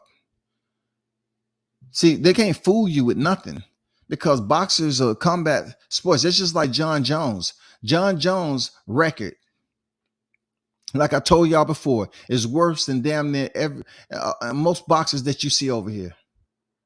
It is. Not Mike Tyson, okay? Not Mike Tyson, because he's an extreme case. Well, I'm talking about most of these boxers that you point the finger at. Jon Jones has been there for drugs, peds, hidden runs, discharging a weapon, being out after curfew during the pandemic. Come on, man. And this dude is still, if y'all looked at the ceremonial weigh-in today, this dude is still cheered, adored by his fans as a freaking bona fide legend. He's never been beaten before. But you go over to boxing, you got people that's trying to take the legendary status away, bro. The crazy part about it, look, it's some people don't think Andre Ward is a legend. They just don't. They don't respect him enough to think of a legend. The man has 0 defeats, but 0 defeats don't make you a legend. It's guys out here that's considered legend, like they consider Klitschko's legends. It's some people that don't consider Klitschko's a legend. It's some people that's going to consider Tyson Fury a legend. And the crazy part about his legendary status, it's going to be based off the strength of him defeating Deontay Wilder twice. When Deontay Wilder hadn't even been defeated, no one was considering him a legend. No one wanted to give him that respect. But Tyson Fury beat Deontay Wilder. All of a sudden, it basically levitates him to a legendary status for fighting a fighter that was never given that damn idolatry. It was never given. He was never given that idolatry. Never. All he was talking about the way he looked and all this, that, and the other, bro. B-Hop top 25 fighters ever. He can speak on any modern day boxer, giving praise and criticism. He earned his in the ring. He did, man. It's just like the situation playing out with Roy Jones. Roy Jones earned every bit of it in the ring. Just because there's 1 or 2 voices that feel some type of way, that doesn't extract anything from his legendary status. The dude is a motherfucking legend. Yesterday, today, tomorrow. He's a legend. Roy Jones Jr. has some of the most exciting, prolific highlights that you'll ever see. You can't sit up here because he's doing normal shit now. Before he was doing alien shit at Bernard Hopkins say, the alien. He was doing space shit. They were saying, how's this human being that motherfucking fast? How can he throw that many hooks at the same time? How can he do that? How can he move the way he moved, man? How can he fight with his hands down? You know what I'm saying? To be that fast and land shots flush. You can't take that away because he's doing normal shit now. It's called age. It's called motherfucking age. All y'all niggas gonna get age, age applicable. All you niggas gonna get old one day, bro. But the only thing that's fucked up about it, I'm gonna be even older. When y'all get to the point where I'm at, I'm gonna be way older. Bill for show, clout chasing, publicity stunt, whatever you want to call it. When you pay close attention to YTC, I'm looking at Bill shit with Gary Russell at that time when Batman was up there putting in hours upon hours upon hours upon hours. And I always said, the fight isn't going to happen because they haven't lifted the November 7th date with Gamboa. So this is all just road work for Bill. And he stayed on the motherfucking road too, boy. A lot of hours, bro. A lot of hours into that situation. And it was all for just free promo. They wasn't going to fight Gary Russell. Anything can definitely happen. I doubt any violence happened between B-Hop and Bill. Man, come on. Why isn't any one of these writers have been touched yet? All the shit that Dan Raphael speaking, how he treat people and his non-speaking as, why hasn't he been touched? Why aren't they going after these writers? I hear all the threats going on. If somebody on YouTube is black to say something crazy, but let somebody else say something crazy, they're not knocking on Stephen A. Smith window. Hey, Stephen, let me holler at you, son. I don't hear none of that shit.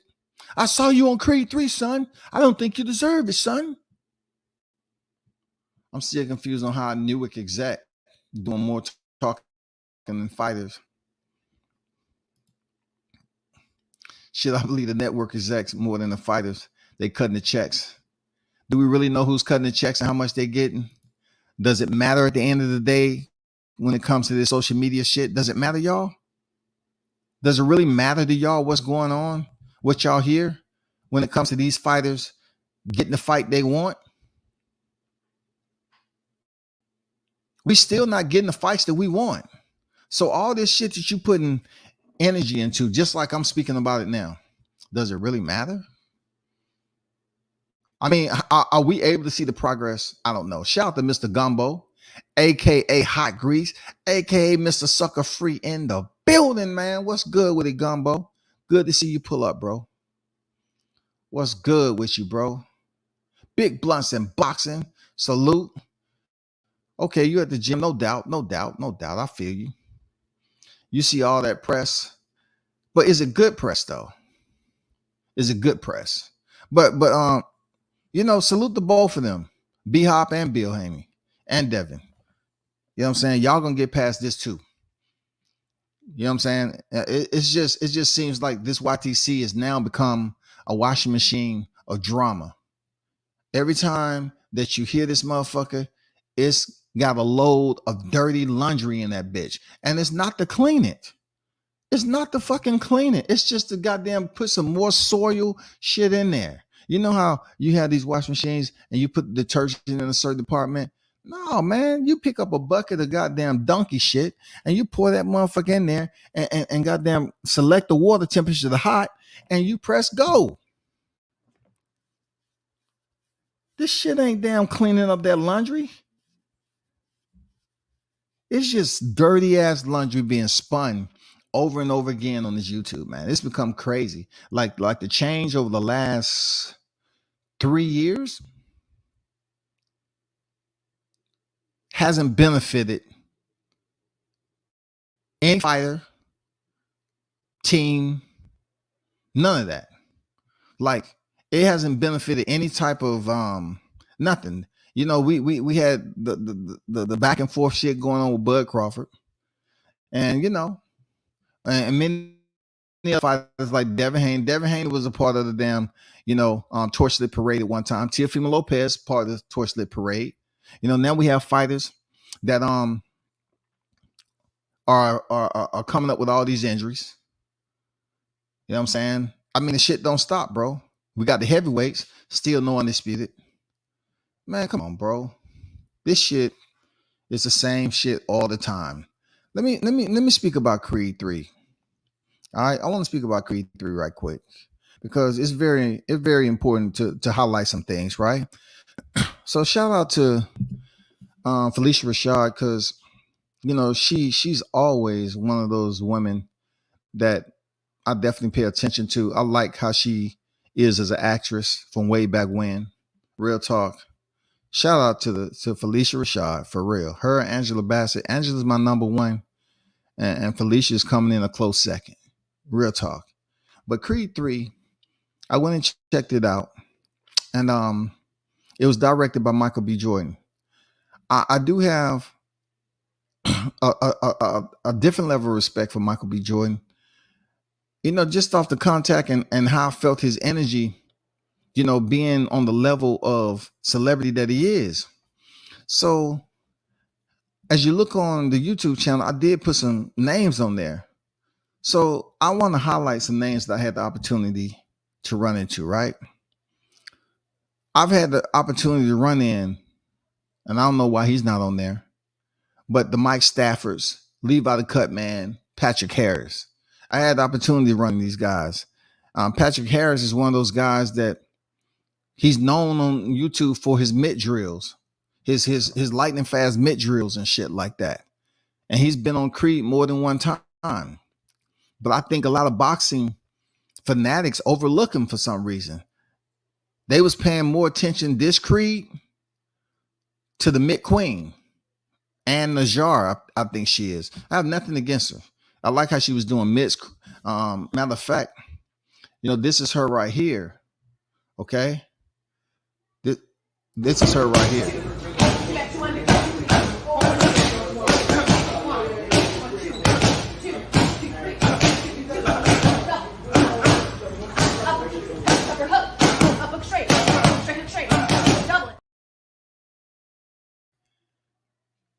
Was able to get a part in Creed 3. I salute her.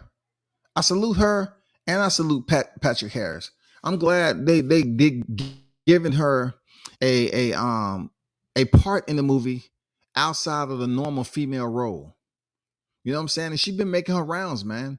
She got the videos out there. More and more people are tuned in to her. You know what I'm saying? More people showing her love for her mitt work. You know what I'm saying? But I think a lot of people overlook Patrick Harris when he got that mitt. He got that mitt heat. I want to highlight this other point I'm trying to make. Moving on. But shout out to them. Jose Benavidez, Terence Crawford. All right. We already know Toney Bellew has did multiple Creeds already. But this time we saw Benavidez and Terence Crawford for the first time. Okay. Crawford wasn't in an actual fight. All right.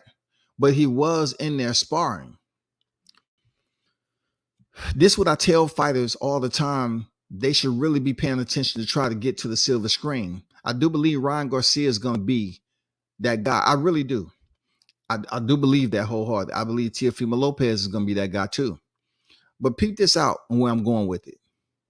Benavidez was defeated by Terence Crawford in real life. Real life.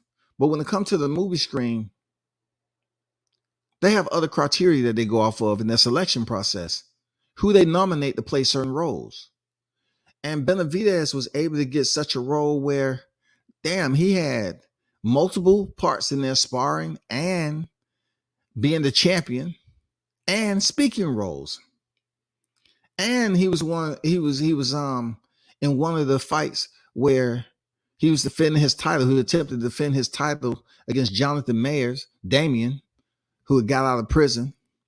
And he was a friend of Michael B. Jordan back in the day, but he did some lockup. You know what I'm saying? But the whole point of what I'm saying is he got a prominent role, man. He was on the big screen, like real talk. Like, yeah, he was knocked out, but I'm not going to be petty and say some shit like, yeah, the same way Crawford knocked him out. No, he's on this big screen. He will forever be in that movie, dog. He had even a bigger role than Gabe Rosado, and Rosado has more experience than Benavidez. It's crazy. I mean, Benavidez had up close, you know what I'm saying, speaking parts. all that shit. And even when he lost his titles and Damien was the champion, they still showed Benavidez ringside when Michael B. Jordan, walked out to be the challenger for the heavyweight titles. They still showed them their ringside. So all I'm saying is this is what fighters should be working towards, any TV role. But to see Terence Crawford and Benavidez there, you know what I'm saying? It was cool to see Tony Bellew still getting that shine, bro. Tony Bellew is still getting that shine. Real talk. And shout out to Stitch Duran. Shout out to Jacob Stitch Duran. That is a legend, fellas. Who's going to sit up here and tell that man he ain't a legend? Stitch Duran is a motherfucking legend, dog. He got it the hard way. He is a face now. You know what I'm saying? Man, shout out to Lamont Lankford. I believe he's a coach down here at Granite City, one of the coaches. Shout out to him, just the average dude that I bumped into. And I kind of got some word a while back that Yahya, McClain was going to be in the next Creed. A while back, last year. It was good to see Yahya and Lamont, people that I done spoke to, be on the big screen, man. These cats are in a freaking movie. It don't matter if they didn't have big speaking parts.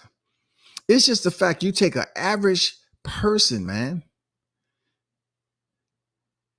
You know what I'm saying? Even though he's a former world champion, yeah, I'm talking about Lamont. You take these cats and they're on the big screen with other big names. It's just crazy, man. You know what I'm saying? Not to mention, the regular Al Bernstein. You had Stephen A. Smith up there, Jimmy Lennon. Man, it was wild. You know what I'm saying? The movie took a little bit of a wild twist when Michael B. Jordan was fighting he was challenging for the titles, and then they tried to do this reflection. They tried to take us through a time machine back to what fears that Michael B. Jordan might have had the night that he, punched this guy Leon for putting hands on him when he was in a home. They used to abuse him. He used to abuse him all the time.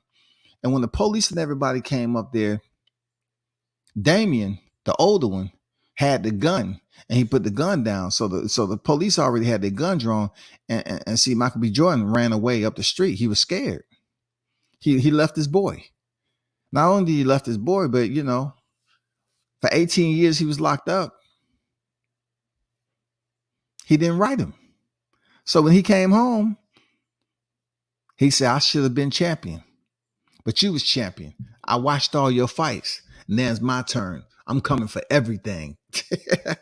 Hey, man, I ain't mean to tell y'all the motherfucking show, but I just wanted to put that out there.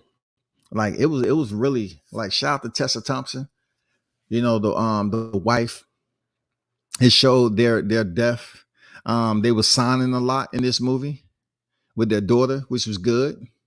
Reaching out to the that community.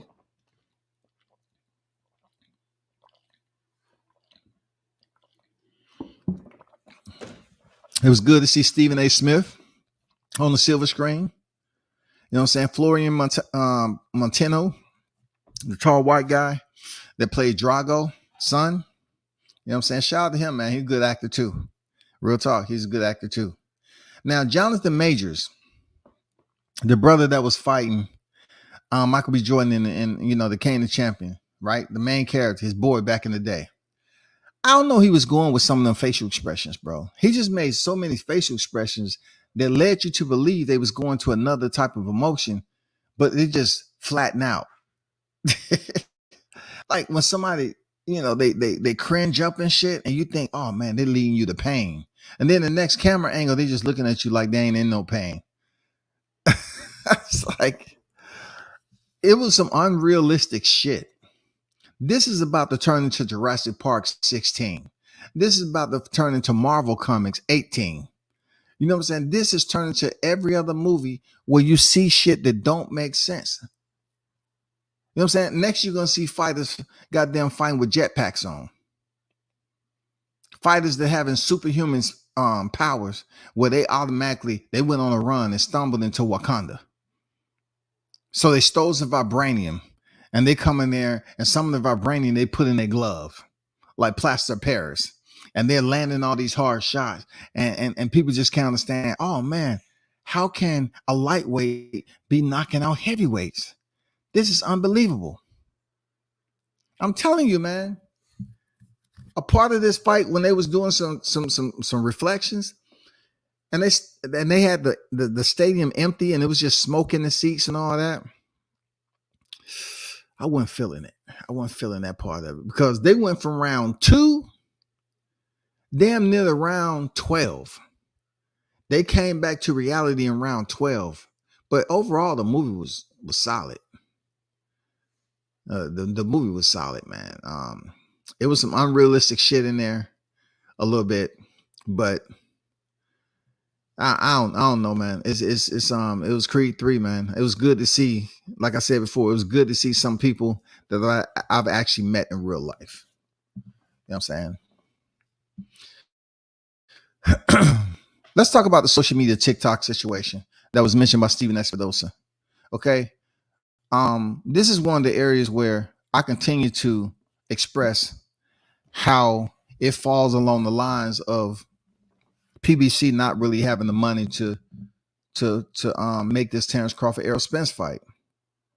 Because if indeed it was any different, right, we would have had this fight by now in 2023. I hear people all throughout the YTC still trying to point the finger and act like Crawford didn't want it. And okay, just like you hear WCS speak on this shit, cool. You can have your own opinions about it like I do. But when you have new information coming out that falls in line with what the deterrent was for this fight not happening in 2022, where people refused to listen, they never wanted to listen because they was hell-bent on continuing to say the same remediated content. Sign the contract. What contract though? Because 2 + 2 adds up to what when you're talking about he agreed to everything except them moving the fight in 2023. How does it get any more complicated there? Now you're just being flat out stupid. Now you're being flat out stupid. You don't even want to damn challenge yourself to believe that shit because you want to stay on a certain side of the fence. In 2023, they're speaking about TikTok, y'all. They're talking about it would be better if 98% of the money didn't go to one fighter.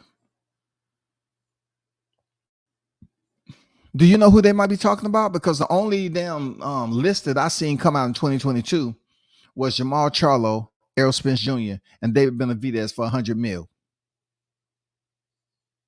So if you're talking about 98% of the money going to one fighter, then who's at fault? Who holds the liability for that shit happening? While Canelo can go ahead and fight and make all the money he wants, but all the other fighters are damn near starving. When I say starving, that means they're able to eat appetizers.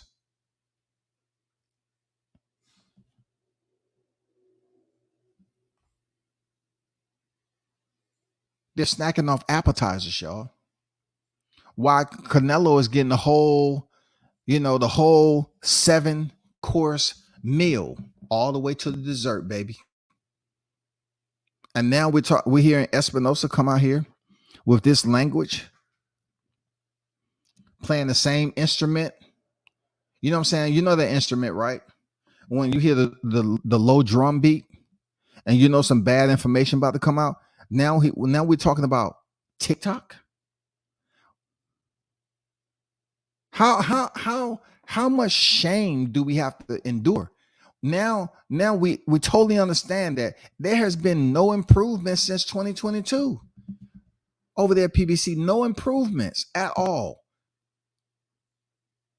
The list just came out And we still don't see the main freaking name that was a part of the conversation in 2022.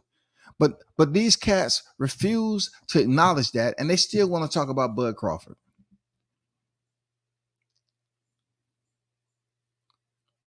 You still want to talk about Bud Crawford as if he has anything to do with the state of affairs, man. If money is low and the network prices have increased and it's all about inflation, what the fuck does that have to do with Crawford? He ain't coming in there funding the motherfucker. They talking about, oh, it would be nice if Crawford stopped acting like, Crawford understand he's the B side. He needs to stop negotiating like he's the A side. Well, that shit don't make any sense because they said he agreed to everything and take the lesser pay, but yet the fight was still changed to this year. And it wouldn't be guaranteed if the fight was changed to damn 23 that we would have seen this fight already in wake of what we are witnessing right here, right now. We're witnessing nothing.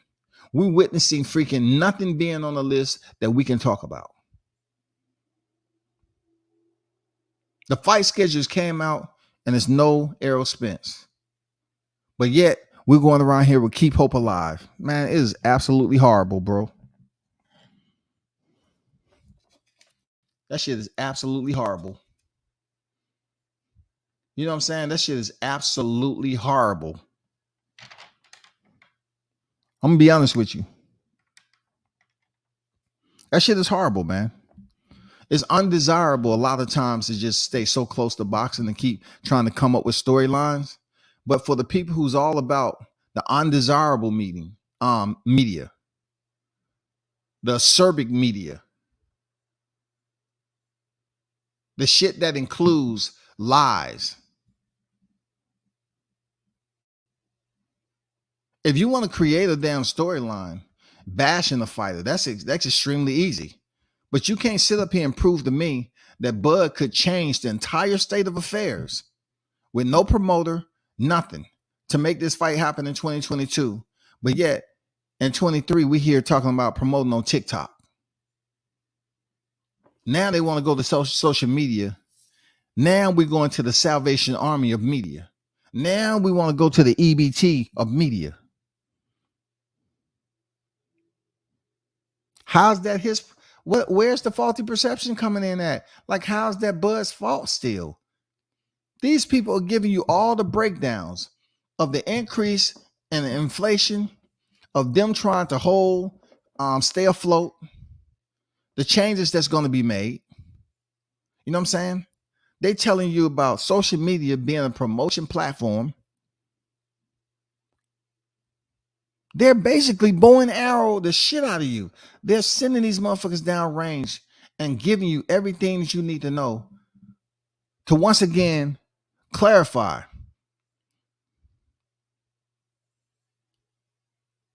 that they're hurting for freaking finances.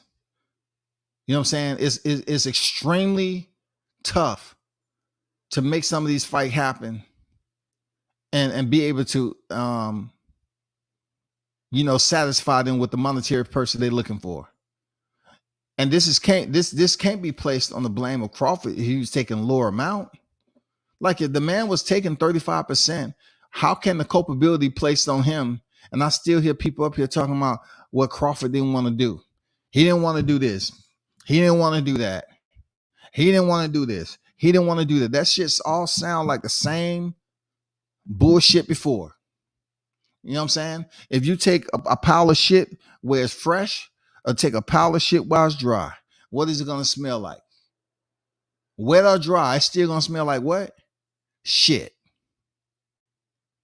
So if you sit up here and don't want to accept the fact that there's nothing he could do when it comes to the money issues that's going on, the inflation, the cost, the economic cost, the rise of everything, time slots, all this shit, the networks, they're charging more money.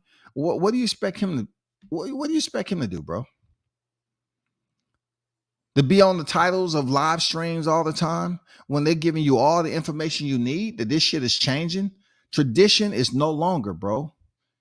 We're now in evolution, and everything is affected. The economy is affected. High-ass gas prices. Fighters trying to find a different, a way to get paid. But it just seems like when it all comes back down to it, like people are refusing the transfer over to the evolution side of the house. They want to stick to the traditional side. They want to continue to talk about the numbers Mayweather did back in the day. We can't talk about that. We're on a whole nother scale of numbers. So if a fighter do 250 to 300K, is that really bad comparable to where the inflation is right now and how these promotions are struggling? I don't want you to get upset with World Combat Sports when I put it out there that it's almost like I'm dealing with a hotbed of dummies when it comes to the YTC. Some of y'all just refuse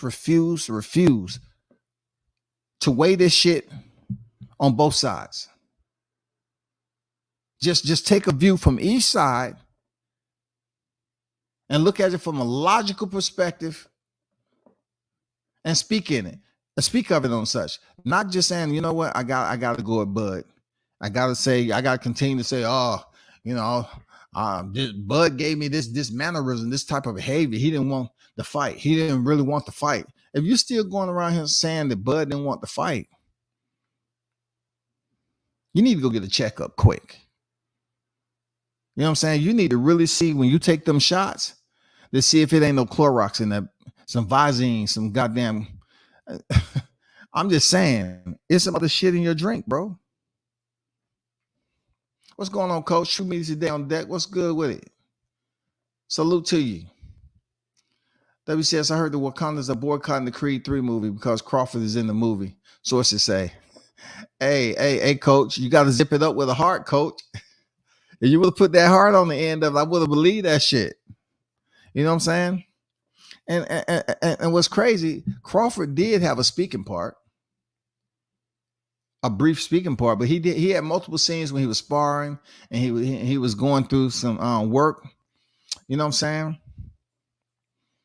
It was good to see him on the big screen. Real talk, it was good to see him on the big screen like that. You know, not to mention that the man had his hand casted for the Hall of Fame, future Hall of Fame, right? And then to see him making moves. You know what I'm saying? See him on the red carpet, the premiere, and then actually go see the movie and see him in the movie, along with Joseph Benavidez. Salute to him. Good to see you on the big screen, brother. You know what I'm saying? But more so Terence Crawford, because they continue to say, well, he's about to go fight Alexis Rocha, but yet they don't want to talk about him being on the big screen. We know Hollywood don't deal with this shit over here in boxing. It's totally different. But they about to whine and cry and bitch and complain about him going over here to fight Alexis Rocha when the man is on a movie that just dropped this year and he ain't going to be going nowhere. Creed is not going anywhere. That shit about to do high numbers. And I don't know how much Crawford was paid. I don't get into that. But all I'm saying is about to do high numbers, bro. And they worrying about him facing the mandatory. They worrying about Crawford facing the mandatory when Spence, a fight haven't even been announced for this dude yet. It's people just putting up thumbnails. Errol Spence fight announcement. Missing. Errol Spence next fight. Question mark. Why are we still going through the same shit, man? We heard this all before, man. I don't even want to really get in depth about it. Man, OG, I'm calling a date now. I want to go to the movie now, looking through the contacts. Yeah, look through the contacts, bro. You know what I'm saying? It ain't too much. It's only one romantic scene in there.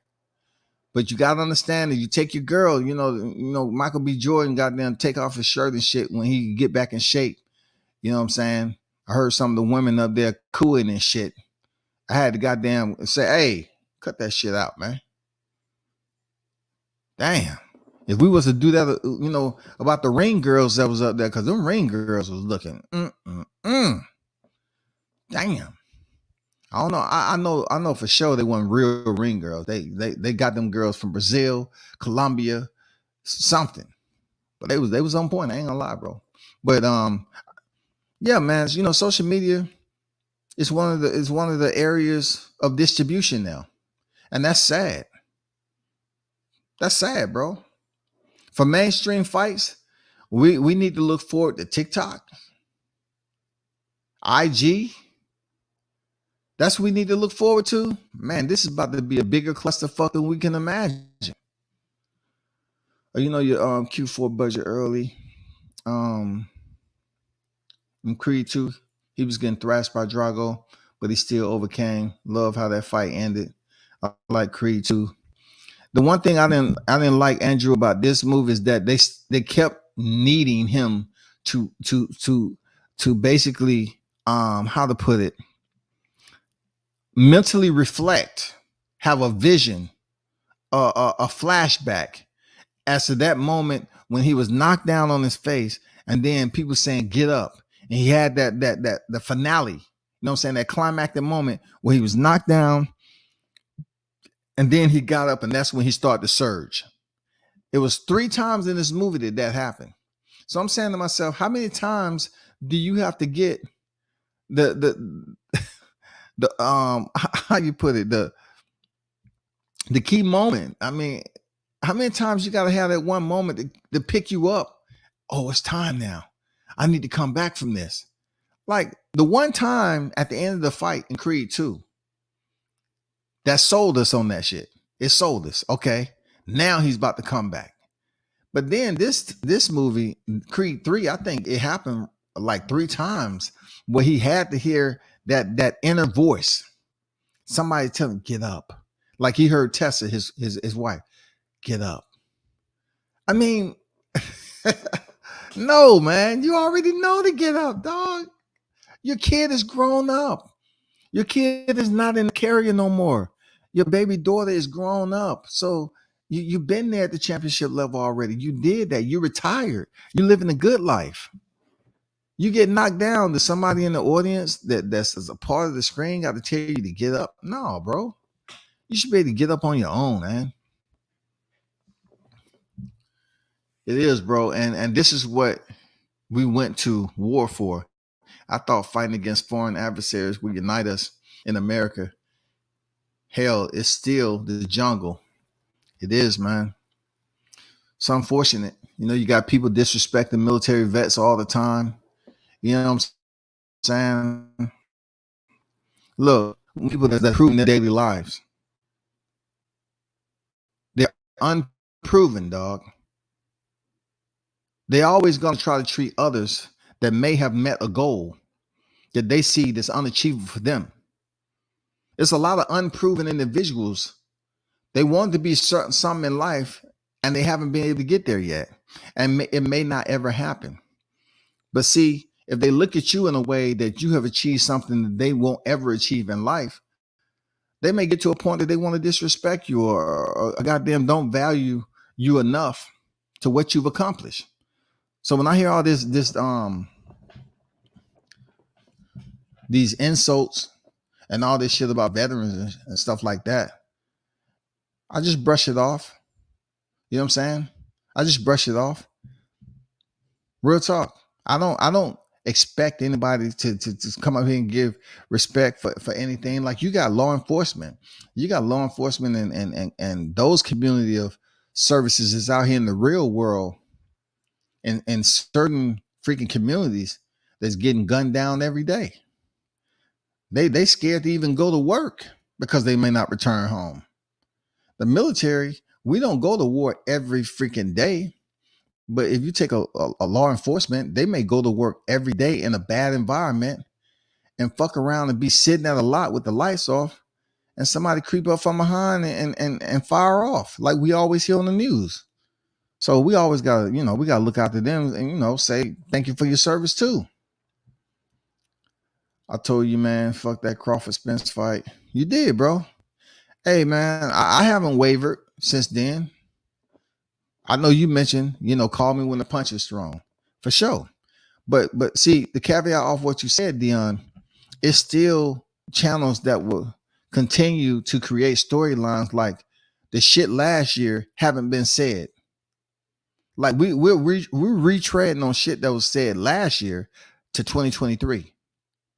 And it don't make any more relevance or sense or bring any other conclusions to the forefront to prove anything. They just still saying the same thing. Well, Crawford didn't want that. Crawford did this. Crawford wasn't doing this. Crawford walked away and went to this.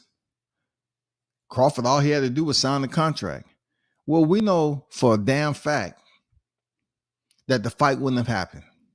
We know for a fact, looking at the schedule and where we at in 2023, the fight wouldn't have happened. And it had nothing to do with the damn actions of Crawford. Nothing at all, bro. Nothing, zero, zilch. This man is about to fight his second fight, and Errol Spence is still out the ring. You can't sit up here and continue to put names on it, right? He's about to step in there and fight his second fight. And we still don't have no announcement. WCS, will Ryan Garcia and Tank Davis be fighting for the TikTok belt? Hey, if the WBC has anything to do with it, I wanted to ask you this, Coach. Did you hear the information about Tommy Fury? Now, this may be something you want to do on your show, Coach. I don't pick the. I'm wrong at what you're doing with that right there, right? But Tommy Fury defeating Jake Paul has put him in the WBC rankings. They put him in the top 50 or something. If I'm not mistaken, I might be off. It can't be the top 20. But I believe they put Tommy Fury. Once again, people, if you haven't heard, like I'm telling you some real stuff.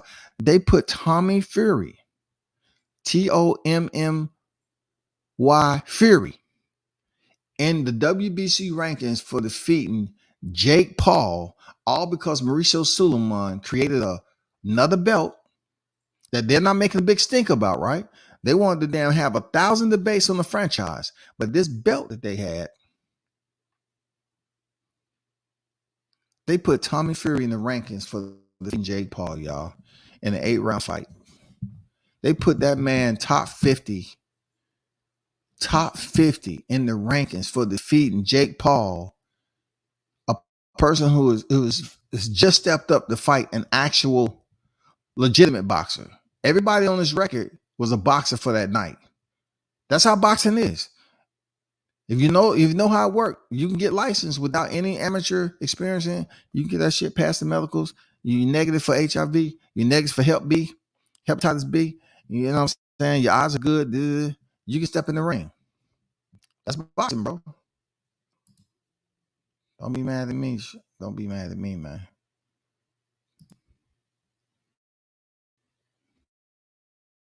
For real.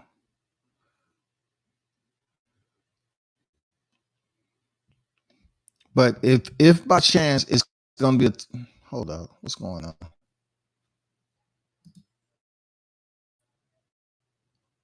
If by chance we're talking about any type of other belt, generic belt, it will be from the WBC. No ifs, ands, or buts about it. I doubt the WBA is gonna jump into the Suleiman all day long, bro. I mean, that's what I think about it. It's gonna be Mauricio Suleiman all day long. Coach Dope, man. Sub is so fun on his channel, and you learn a lot. But stuff, yeah, man. Coach channel, I told him, man, his one of the fastest growing channel.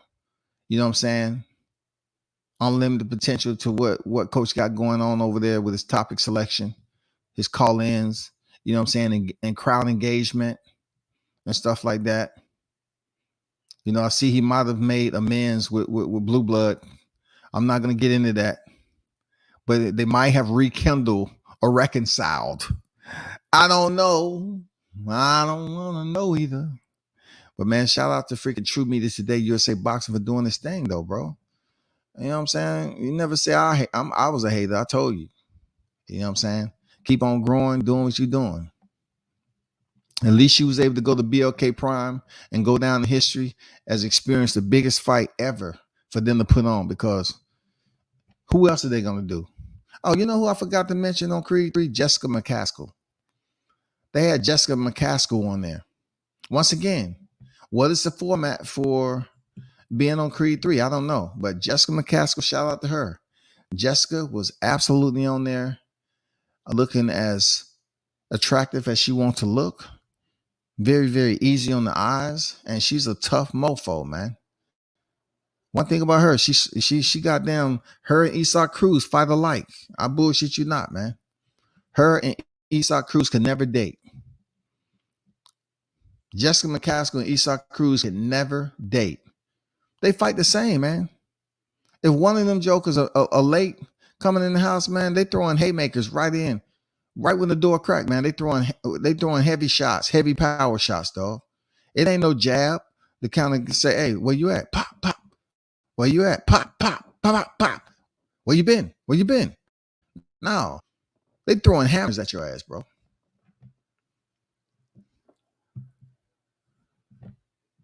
Yeah, for sure. But that's all I got right now with this, man. I want everybody to enjoy their Friday, of course. I will be on tomorrow, man, with the UFC 285. It's a legendary moment with Jon Jones returning for the heavyweight championship against Ciryl Gane. Ciryl Gane is 11-1. His only loss was Francis Ngannou, who vacated his title and left the UFC. Did not want to renew his contract. They have some good fights on that card, man. They have some very good fights on that card, as always. I'm good to see my guy Cody No Love Garbrandt, man. I'm glad to see him back on there. I don't know what he's improved, but it's just something. I always like Cody Garbrandt, especially his story on how he was with Team Alpha Male with all the drama that happened over there, and they couldn't get a fighter to win a UFC championship. Uriah Faber had umpteen amount of times over there. Joseph Benavidez, ample amount of times to win the championship. Couldn't get it done. And here goes Cody Garbrandt stepping in there against one of the best bantamweight fighters, a future Hall of Famer, Dominique Cruz, and he just beats him. You know what I'm saying? He just beats him. And he picks up the first UFC championship, and he actually made Uriah Faber, cry. Because Uriah wanted that moment to be UFC champion. He was WEC champion. Okay?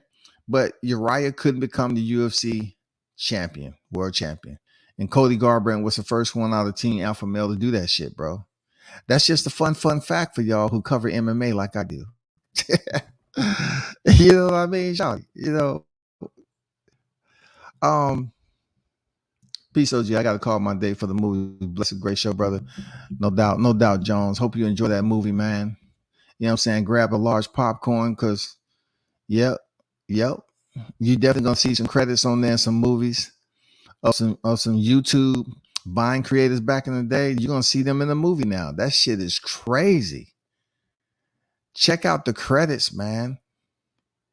Check out not the credits. Yeah. Check out the movies, the upcoming movies that's coming out. It's some people that you used to watch on YouTube that's in movies now. That shit is wild. That's wild. But yeah, Toney, let's get ready to rumble. It's going down tomorrow, man. Jon Bones Jones back in the cage for the first time in 3 years, y'all. And these people was cheering him on like he never left.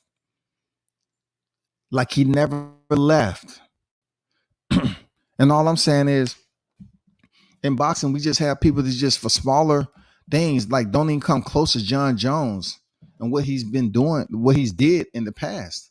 This man was fined $250,000 for the commission to get his license back for him popping dirty. He had to go before the commission. These boxers, yeah, they do minor infractions here and there, but nothing like to the extent of what was going on with Jon Jones. Anyway, he is a legend, man, and it's good to see him back in the cage. Man, y'all continue to hold it down. Thanks for supporting the channel. Hit the like button on your way out. Bill Haney, you got bigger and better things to do in that mansion, bro. You know what I'm saying? A lot of these cats can only dream of the silk sheets. You know what I'm saying? They can only dream of your lifestyle. I wouldn't let Bernard Hopkins get you in a place where y'all are sitting up here giving your hand away on social media. I read on these sites all the time how they're convicting these artists who are committing these crimes and put them in their songs, and they're using their songs to convict them in court. They're using their songs to convict them in court, y'all. But until next time, man, y'all turn up and tune in. Appreciate everybody who pulled up. Thanks to you all who donate to the channel and the Cash App and the Super Chat. Until next time, salute. I'm out.